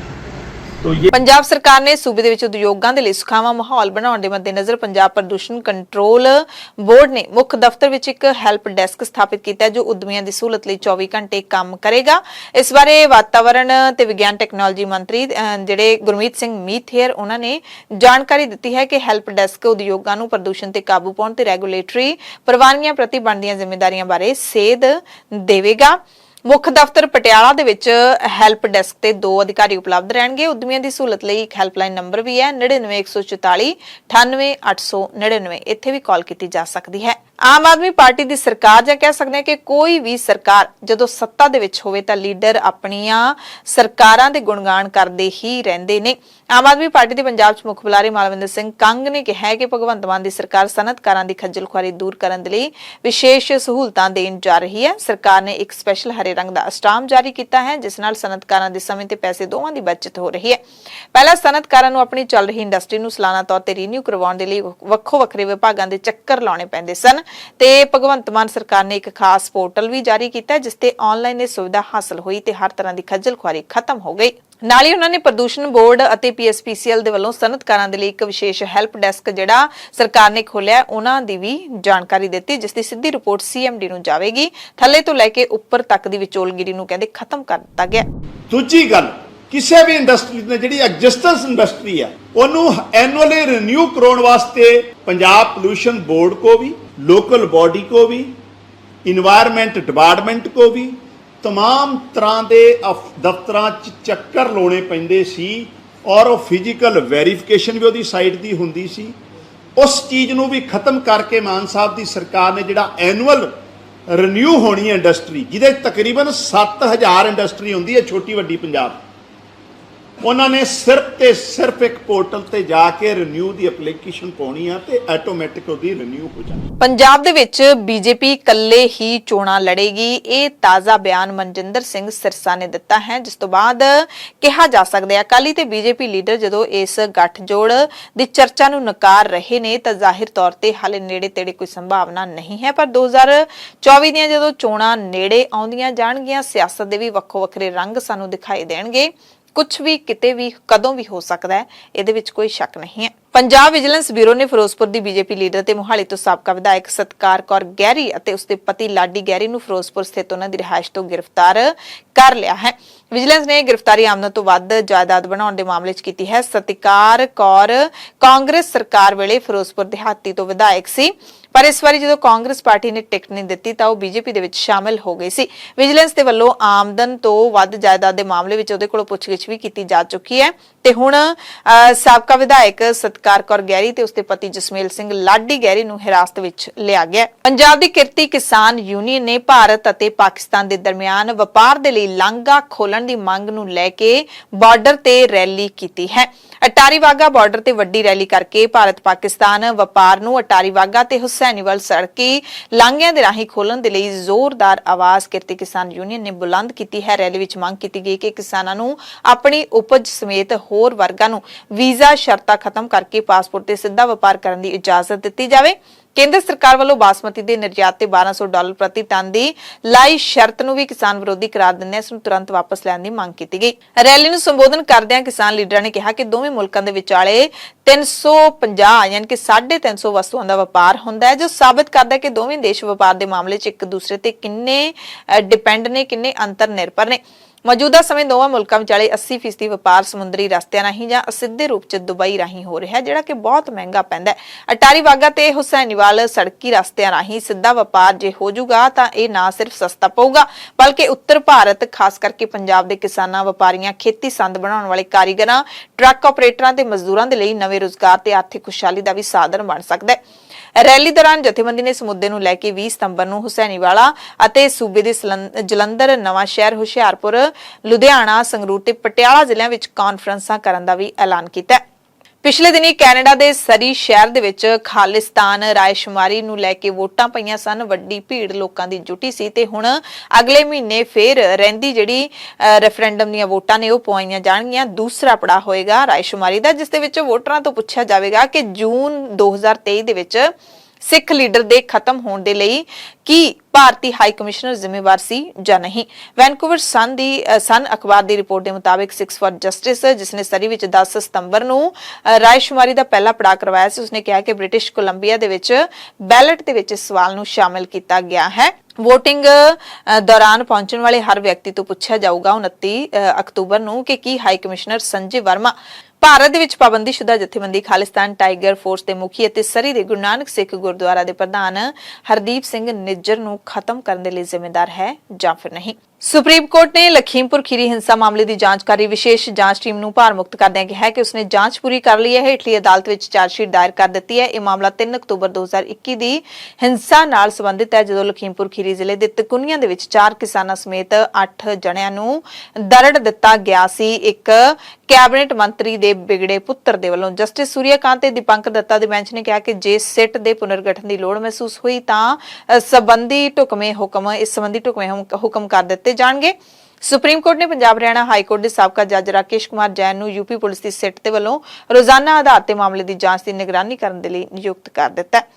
ਪਟਿਆਲਾ ਨੇੜਲੇ ਪਿੰਡ ਸ਼ੇਰਮਾਜਰਾ ਦੇ ਵਿੱਚ ਨਸ਼ਾ ਵਿਰੋਧੀ ਮੁਹਿੰਮ ਦੀ ਅਗਵਾਈ ਕਰ ਰਹੇ ਨੌਜਵਾਨ ਗਗਨਦੀਪ ਸਿੰਘ ਤੇ ਦੇਰ ਰਾਤ ਨਸ਼ਾ ਤਸਕਰਾਂ ਨੇ ਹਮਲਾ ਕਰ ਦਿੱਤਾ। ਉਦੋਂ ਹਮਲਾ ਕੀਤਾ ਜਦੋਂ ਉਹ ਆਪਣੇ ਪਿੰਡ ਨੂੰ ਵਾਪਸ ਜਾ ਰਿਹਾ ਸੀ ਕਿਤੇ ਕੰਮ ਕਰਕੇ। ਉਸਨੇ ਭੱਜ ਕੇ ਜਾਨ ਬਚਾਈ, ਆਪਣੇ ਸਾਥੀਆਂ ਨੂੰ ਬੁਲਾਇਆ ਤੇ ਫਿਰ ਨਸ਼ਾ ਤਸਕਰ ਭੱਜ ਗਏ।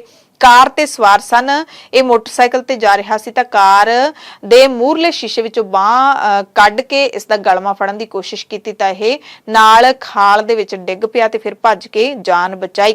ਮਹਾਰਾਣੀ ਪਰਨੀਤ ਕੌਰ ਕਾਂਗਰਸ ਐਮਪੀ ਨੇ ਗਗਨਦੀਪ ਸਿੰਘ ਨੂੰ ਤੁਰੰਤ ਸੁਰੱਖਿਆ ਦੇਣ ਦੀ ਮੰਗ ਕੀਤੀ ਹੈ। ਗਗਨਦੀਪ ਨੇ ਦੱਸਿਆ ਕਿ ਸ਼ੇਰਮਾਜਰਾ ਪਿੰਡ ਵਿੱਚ ਤੇ ਆਲੇ ਦੁਆਲੇ ਦੇ ਕੁਝ ਪਿੰਡਾਂ ਵਿੱਚ ਲੋਕ ਨਸ਼ਾ ਤਸਕਰੀ ਕਰਦੇ ਸਨ। ਸ਼ੇਰਮਾਜਰਾ ਪਿੰਡ ਦੇ ਨੌਜਵਾਨਾਂ ਨੇ ਤਾਂ ਇਹਨਾਂ ਦਾ ਵੜਨਾ ਪਿੰਡ ਦੇ ਵਿੱਚ ਬਿਲਕੁਲ ਹੀ ਬੰਦ ਕਰਵਾ ਦਿੱਤਾ, ਜਿਸ ਤੋਂ ਬਾਅਦ ਇਹ ਖਿੱਝ ਦੇ ਵਿੱਚ ਜਾ ਕੇ ਹਮਲੇ ਕਰ ਰਹੇ ਨੇ ਕਿਉਂਕਿ ਇਹਨਾਂ ਦਾ ਕੰਮ ਠੱਪ ਹੋ ਗਿਆ।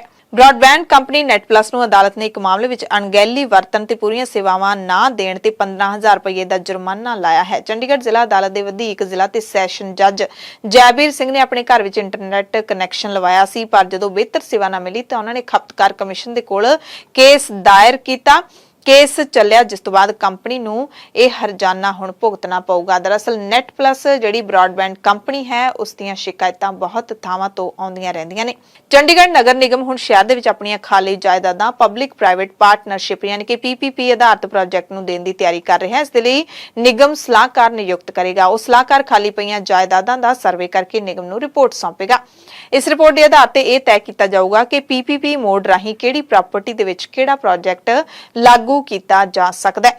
ਨਗਰ ਨਿਗਮ ਦੇ ਵੱਲੋਂ ਇਸ ਦੀਆਂ ਖਾਲੀ ਪਈਆਂ ਜਾਇਦਾਦਾਂ ਦੀ ਨਿਲਾਮੀ ਕਰਨ ਦੀ ਕੋਸ਼ਿਸ਼ ਕੀਤੀ ਗਈ ਸੀ, ਪਰ ਮਾਰਕੀਟ ਵਿੱਚ ਰੇਟ ਜ਼ਿਆਦਾ ਹੋਣ ਕਰਕੇ ਲੀਜ਼ ਹੋਲਡ ਤੇ ਦਿੱਤੀਆਂ ਜਾ ਰਹੀਆਂ ਜਾਇਦਾਦਾਂ ਦੇ ਕਾਰਨ ਇਹਨਾਂ ਦੀ ਨਿਲਾਮੀ ਨਹੀਂ ਹੋ ਸਕੀ। ਅੰਮ੍ਰਿਤਸਰ ਦੇ ਵਿੱਚ ਪੰਜਾਬੀ ਫਿਲਮ ਬੂਹੇ ਬਾਰੀਆਂ ਦਾ ਤਿੱਖਾ ਵਿਰੋਧ ਹੋਇਆ ਹੈ। ਭੰਡਾਰੀ ਪੁਲ ਤੇ ਵਾਲਮੀਕ ਭਾਈਚਾਰੇ ਨੇ ਪ੍ਰਦਰਸ਼ਨ ਕਰਦਿਆਂ ਭਾਈਚਾਰੇ ਨੂੰ ਗਲਤ ਤਰੀਕੇ ਨਾਲ ਪੇਸ਼ ਕਰਨ ਦੇ ਇਲਜ਼ਾਮ ਲਾਏ ਨੇ ਤੇ ਫਿਲਮ ਖਿਲਾਫ ਕਾਰਵਾਈ ਦੀ ਮੰਗ ਕੀਤੀ। ਪੁਲਿਸ ਨੂੰ ਫਿਲਮ ਦੇ ਖਿਲਾਫ ਸ਼ਿਕਾਇਤ ਵੀ ਦਿੱਤੀ ਹੈ। ਪ੍ਰਦਰਸ਼ਨਕਾਰੀਆਂ ਨੇ ਦੋਸ਼ ਲਾਇਆ ਕਿ ਇਸ ਫਿਲਮ ਦੇ ਵਿੱਚ ਉਹਨਾਂ ਦੇ ਸਮਾਜ ਨੂੰ ਨੀਵਾਂ ਦਿਖਾਇਆ ਗਿਆ ਹੈ। ਉਹਨਾਂ ਦੀ ਮਾਂ ਕਹਿੰਦੇ ਫੂਲਨ ਦੇਵੀ ਨੂੰ ਡਾਕੂ ਦਰਸਾਇਆ ਗਿਆ ਹੈ। ਫਿਲਮ ਦੇ ਵਿੱਚ ਦਲਿਤ ਭਾਈਚਾਰੇ ਦਾ ਸ਼ੋਸ਼ਣ ਹੁੰਦਾ ਦਿਖਾਇਆ ਗਿਆ। ਬੂਹੇ ਬਾਰੀਆਂ ਫਿਲਮ ਲੰਘੇ 15 ਸਤੰਬਰ ਨੂੰ ਰਿਲੀਜ਼ ਹੋਈ ਹੈ। ਸਟਾਰ ਕਾਸਟ ਨੀਰੂ ਬਾਜਵਾ, ਰੋਬੀਨਾ ਬਾਜਵਾ, ਨਿਰਮਲ ਰਿਸ਼ੀ, ਜਤਿੰਦਰ ਕੌਰ, ਸਿਮਰਨ ਚਾਲ, ਜਸਵਿੰਦਰ ਬਰਾੜ ਤੇ ਹੋਰ ਬਹੁਤ ਸਾਰੀਆਂ ਬਾਲੀਵੁੱਡ ਅਭਿਨੇਤਰੀਆਂ ਨੇ ਇਹਦੇ ਵਿੱਚ ਮੁੱਖ ਭੂਮਿਕਾਵਾਂ ਨਿਭਾਈਆਂ ਨੇ ਤੇ ਇਹ ਖਾਸ ਤੌਰ ਤੇ ਔਰਤਾਂ ਦੀ ਜ਼ਿੰਦਗੀ ਤੇ ਆਧਾਰਿਤ ਹੈ। ਨੀਰੂ ਬਾਜਵਾ ਨੇ ਦੱਸਿਆ ਕਿ ਪੰਜਾਬੀ ਸਿਨੇਮਾ ਦੀ ਇਹ ਪਹਿਲੀ ਫਿਲਮ ਹੈ ਜੋ ਕਿ ਔਰਤਾਂ ਦੀ ਜ਼ਿੰਦਗੀ ਤੇ ਆਧਾਰਿਤ ਹੋਵੇਗੀ। ਜ਼ਿਲ੍ਹਾ ਤਰਨਤਾਰਨ ਤੋਂ ਖਬਰ ਹੈ, ਜਿੱਥੇ ਮੁੰਡਾ ਪਿੰਡ ਦੇ 2 ਮਾਸੂਮ ਸਕੇ ਭਰਾਵਾਂ ਦੀ ਅਚਾਨਕ ਤਬੀਅਤ ਖਰਾਬ ਹੋਣ ਕਾਰਨ ਮੌਤ ਹੋ ਗਈ ਹੈ। ਗੁਰਦਿੱਤ ਸਿੰਘ ਦੀ ਉਮਰ 7 ਸਾਲ ਸੀ ਤੇ ਪ੍ਰਿੰਸਪਾਲ ਸਿੰਘ ਦੀ ਉਮਰ 9 ਸਾਲ ਦੀ ਸੀ। ਬਿੱਕਰ ਸਿੰਘ ਦੇ ਦੋਵੇਂ ਪੁੱਤਰ ਸਨ। ਅੱਜ ਤੜਕੇ ਅਚਾਨਕ ਤਬੀਅਤ ਖਰਾਬ ਹੋ ਗਈ, ਦੋਵਾਂ ਦੀ ਮੌਤ ਹੋ ਗਈ। ਦੋਵਾਂ ਭਰਾਵਾਂ ਦੇ ਢਿੱਡ ਵਿੱਚ ਦਰਦ ਹੋਣ ਬਾਅਦ ਜਦੋਂ ਹਸਪਤਾਲ ਲਿਜਾਇਆ ਗਿਆ ਤਾਂ ਰਾਹ ਦੇ ਵਿੱਚ ਹੀ ਦਮ ਤੋੜ ਗਏ। ਪਰਿਵਾਰਿਕ ਮੈਂਬਰਾਂ ਮੁਤਾਬਿਕ ਦੋਵਾਂ ਬੱਚਿਆਂ ਦੇ ਰਾਤ ਨੂੰ ਸੁੱਤੇ ਸੱਪ ਲੜਨ ਦਾ ਸ਼ੱਕ ਹੈ। ਪਿਤਾ ਬਿੱਕਰ ਨੇ ਦੱਸਿਆ ਕਿ ਵੱਡੇ ਲੜਕੇ ਪ੍ਰਿੰਸੀਪਲ ਨੇ ਕੰਨ ਅਤੇ ਢਿੱਡ ਵਿੱਚ ਦਰਦ ਹੋਣ ਦੀ ਗੱਲ ਕਰੀ, ਜਦਕਿ ਛੋਟੇ ਗੁਰਦਿੱਤ ਨੇ ਗੁੱਟ ਤੇ ਪੇਟ ਵਿੱਚ ਦਰਦ ਦੀ ਸ਼ਿਕਾਇਤ ਕੀਤੀ। ਫਿਲਹਾਲ ਦੋਵਾਂ ਬੱਚਿਆਂ ਦੀ ਮੌਤ ਦਾ ਸਹੀ ਕਾਰਨ ਸਪਸ਼ਟ ਤਾਂ ਨਹੀਂ ਹੋ ਪਾਇਆ ਖਬਰਾਂ ਪੜ੍ਹੇ ਜਾਣ ਤੱਕ, ਪਰ ਮਾਪਿਆਂ ਦੇ ਦੱਸਣ ਮੁਤਾਬਿਕ ਇਹ ਬੱਚਿਆਂ ਨੂੰ ਹੋਰ ਕੋਈ ਸ਼ਿਕਾਇਤ ਹੀ ਨਹੀਂ ਸੀ। ਰਾਤ ਨੂੰ ਚੰਗੇ ਭਲੇ ਸੁੱਤੇ ਸਨ ਤੇ ਰਾਤ ਦੇ ਵਿੱਚ ਇਕੱਠੇ ਸੁੱਤੇ ਪਏ ਸਨ। ਅਜਿਹਾ ਕੀ ਹੋ ਗਿਆ ਕਿ ਤੜਕੇ ਤੱਕ ਤਬੀਅਤ ਖਰਾਬ ਹੋ ਗਈ। ਐਨੇ ਦਿਨੀ ਪੰਜਾਬ ਦੇ ਵਿੱਚ ਕਾਮਨ ਕ੍ਰੇਟ ਸੱਪ ਹੈ ਜਿਹੜਾ ਉਸ ਦੀ ਵੀ ਚਰਚਾ ਕਾਫੀ ਚੱਲ ਰਹੀ ਹੈ। ਬੁਲੇਟਿਨ ਦੇ ਵਿੱਚ ਕੁਝ ਖਾਸ ਤੇ ਵੱਡੀਆਂ ਖਬਰਾਂ ਪੂਰੇ ਭਾਰਤ ਅਤੇ ਪੂਰੀ ਦੁਨੀਆ ਤੋਂ।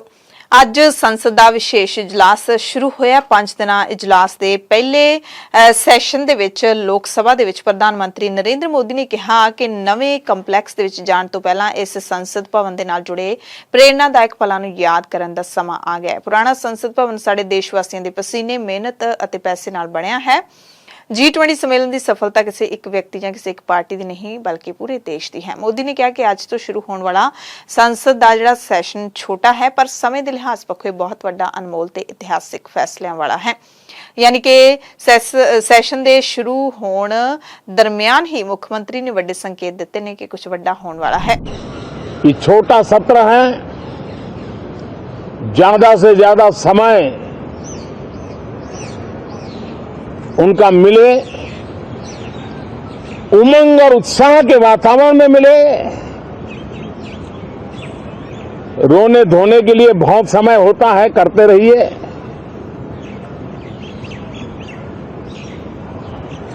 जीवन में कुछ पल ऐसे भी होते हैं जो उमंग से भर देते हैं, विश्वास से भर देते हैं। मैं छोटे सत्र को उस रूप में देखता। ਪਹਿਲੇ ਦਿਨ ਲੋਕ ਸਭਾ ਸਪੀਕਰ ਓਮ ਬਿਰਲਾ ਨੇ ਸਦਨ ਨੂੰ ਸੰਬੋਧਨ ਕਰਦਿਆਂ ਕਿਹਾ ਕਿ ਅੱਜ ਤੋਂ ਸੰਸਦ ਦੀ ਕਾਰਵਾਈ ਨਵੀਂ ਇਮਾਰਤ ਤੋਂ ਚੱਲੇਗੀ। ਹੁਣ ਤੱਕ ਸਦਨ ਨੂੰ ਕਹਿੰਦੇ 15 ਪ੍ਰਧਾਨ ਮੰਤਰੀਆਂ ਦੀ ਅਗਵਾਈ ਮਿਲੀ ਹੈ ਜਿਨ੍ਹਾਂ ਨੇ ਦੇਸ਼ ਦੀ ਦਸ਼ਾ ਤੇ ਦਿਸ਼ਾ ਤੈਅ ਕੀਤੀ ਹੈ। ਇਹ ਕਰ ਸੰਵਾਦ ਦਾ ਪ੍ਰਤੀਕ ਰਿਹਾ ਹੈ। ਪਿਛਲੇ 75 ਸਾਲਾਂ ਵਿੱਚ ਦੇਸ਼ ਦੇ ਹਿੱਤ ਵਿੱਚ ਸਮੂਹਿਕ ਤੌਰ ਤੇ ਫੈਸਲੇ ਲਏ ਗਏ। ਪ੍ਰਧਾਨ ਮੰਤਰੀ ਨਰਿੰਦਰ ਮੋਦੀ ਨੇ ਜਵਾਹਰ ਲਾਲ ਨਹਿਰੂ ਤੋਂ ਲੈ ਕੇ ਡਾਕਟਰ ਮਨਮੋਹਨ ਸਿੰਘ ਤੱਕ ਸੰਸਦੀ ਇਤਿਹਾਸ ਵਿੱਚ ਉਹਨਾਂ ਦੇ ਯੋਗਦਾਨ ਦਾ ਜ਼ਿਕਰ ਕਰਦਿਆਂ ਕਿਹਾ ਕਿ ਸਦਨ ਉਦੋਂ ਦਰਦ ਨਾਲ ਭਰ ਗਿਆ ਸੀ ਜਦੋਂ ਦੇਸ਼ ਨੂੰ ਆਪਣੇ ਕਾਰਜਕਾਲ ਦੌਰਾਨ ਨਹਿਰੂ ਜੀ, ਸ਼ਾਸਤਰੀ ਜੀ ਸਮੇਤ 3 ਪ੍ਰਧਾਨ ਮੰਤਰੀਆਂ ਨੂੰ ਗੁਆਉਣਾ ਪਿਆ। इस सदन ने कहते मनमोहन सिंह की सरकार विच कैश फॉर वोट घोटाला भी देखा है। सबका साथ सबका विकास के मंत्र ने कई इतिहासिक फैसले भी लए ने। दहाकिਆਂ तो लटकदे मामलों के स्थाई हल भी इस सदन विच कीते गए। मोदी ने कहा कि दफा 370 के मुद्दे ते मान नाल कहांगे कि इस दौरान अजिहा होया। One nation one tax GST का फैसला भी सदन ने लिया। वन रैंक वन पेंशन भी सदन ने देखा। 10% राखवाकरण गरीबां दे लई पहली वारी इस सदन दे विच बिना किसी विवाद दे कीता गया। यानी कि ਜਿਹੜੀਆਂ विरोधी सरकारां दे प्रधान मंत्री सन उन्हां ते तंज कसिया मुख मंत्री ने तां अपनी सरकार दे फैसलिਆਂ ਨੂੰ इतिहासिक दस्सिया। पीएम मोदी तो बाद लोक सभा विच कांग्रेस लीडर अधीर रंजन चौधरी ने कहा कि जवाहर लाल नेहरू ने संविधान सभा के हर मैंबर नाल मिल के सौं चुकी सी कि असीं देश नूं अगे लैके जावांगे। देश अगे वध के इत्थे पहुंचिया है। उस समय भारत ते लाईआं गईआं पाबंदियां नूं हटाउण दा काम कहंदे मनमोहन सिंह ने कीता सी, जिस बारे कहा गया सी कि वो चुप रहिंदे ने। जदों G20 सम्मेलन होया तां उन्होंने कहा कि देश लई बहुत चंगा है। वो घट बोलते सी, काम ज्यादा करते सी, बस यही फर्क है। राज सभा दे विच विरोधी धिर दे लीडर मल्लिकार्जुन खड़गे ने मोदी सरकार ते चुटकी लैंदे कहा कि जे बदलना है तां देश दे हालात बदलो। इस तरह नाम बदलण दे नाल की हुंदा है? जे देना है तां नौजवानां नूं रोजगार दिओ, सब नूं बेरोजगार करन नाल की हुंदा है? अपने दिल नूं थोड़ा वड्डा करो, देखो कि जो तुसीं लोकां नूं मारदे हो तां की हुंदा है? कुछ नहीं कर सकदे तां कुर्सी छड्ड दिओ, दूसरिਆਂ नूं धमकियां देण दा की मतलब? आरजेडी के संसद मैंबर मनोज झा ने भी सवाल चुकदियां कहा कि यह कोई विशेष सैशन नहीं है।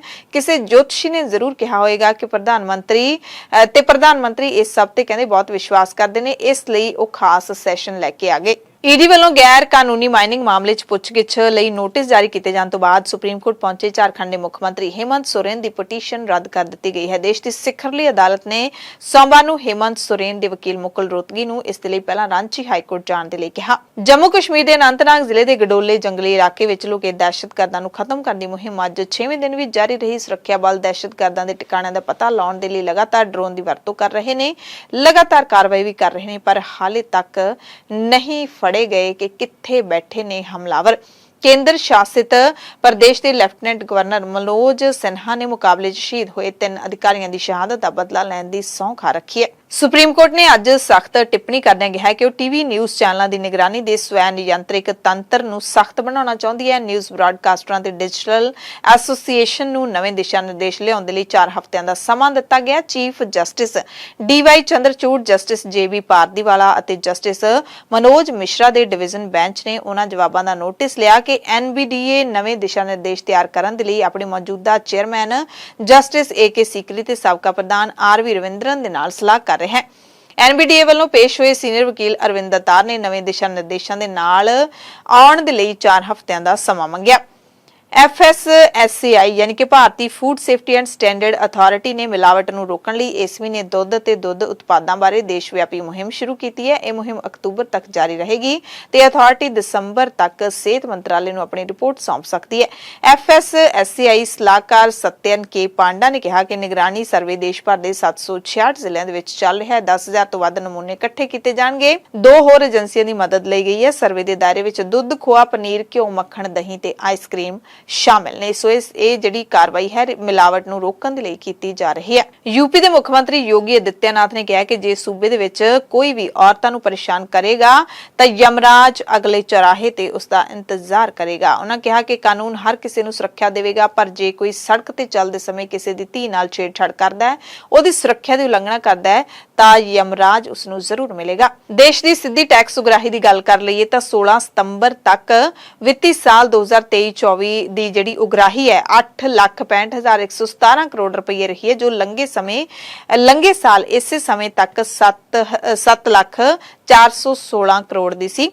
यानी कि बीते साल के मुकाबले उगराही 23% वध रही है। पश्चिमी बंगाल के बीरभूम जिले दे विच स्थित शांति निकेतन नूं यूनेस्को की विश्व विरासत सूची दे विच शामिल कर लिया गया। यूनेस्को ने एतवार नूं सोशल मीडिया प्लेटफार्म X ते एक पोस्ट राहीं यह जानकारी दी। पश्चिमी बंगाल के बीरभूम जिले विच स्थित इस सभ्याचारक स्थान नूं यूनेस्को की विरासती सूची विच शामिल करने के लिए भारत लंबे समय तो कोशिश कर रहा सी। ਅਮਰੀਕੀ ਫੌਜ ਨੇ ਐਤਵਾਰ ਤੋਂ ਲਾਪਤਾ ਆਪਣੇ F-35 ਲੜਾਕੂ ਜਹਾਜ਼ ਨੂੰ ਲੱਭਣ ਦੇ ਲਈ ਲੋਕਾਂ ਤੋਂ ਮਦਦ ਮੰਗੀ ਹੈ। ਜਹਾਜ਼ ਐਤਵਾਰ ਨੂੰ ਦੇਸ਼ ਦੇ ਦੱਖਣੀ ਸੂਬੇ ਦੱਖਣੀ ਕੈਰੋਲੀਨਾ ਦੇ ਵਿੱਚ ਉਡਾਣ ਭਰ ਰਿਹਾ ਸੀ। ਇਸ ਦੌਰਾਨ ਐਮਰਜੈਂਸੀ ਹਾਲਾਤਾਂ ਨੂੰ ਦੇਖਦੇ ਹੋਏ ਪਾਇਲਟ ਨੇ ਆਪਣੇ ਆਪ ਨੂੰ ਜਹਾਜ਼ ਚੋਂ ਬਾਹਰ ਕੱਢਿਆ ਤੇ ਪੈਰਾਸ਼ੂਟ ਨਾਲ ਸੁਰੱਖਿਅਤ ਜ਼ਮੀਨ ਤੇ ਉਤਾਰਿਆ।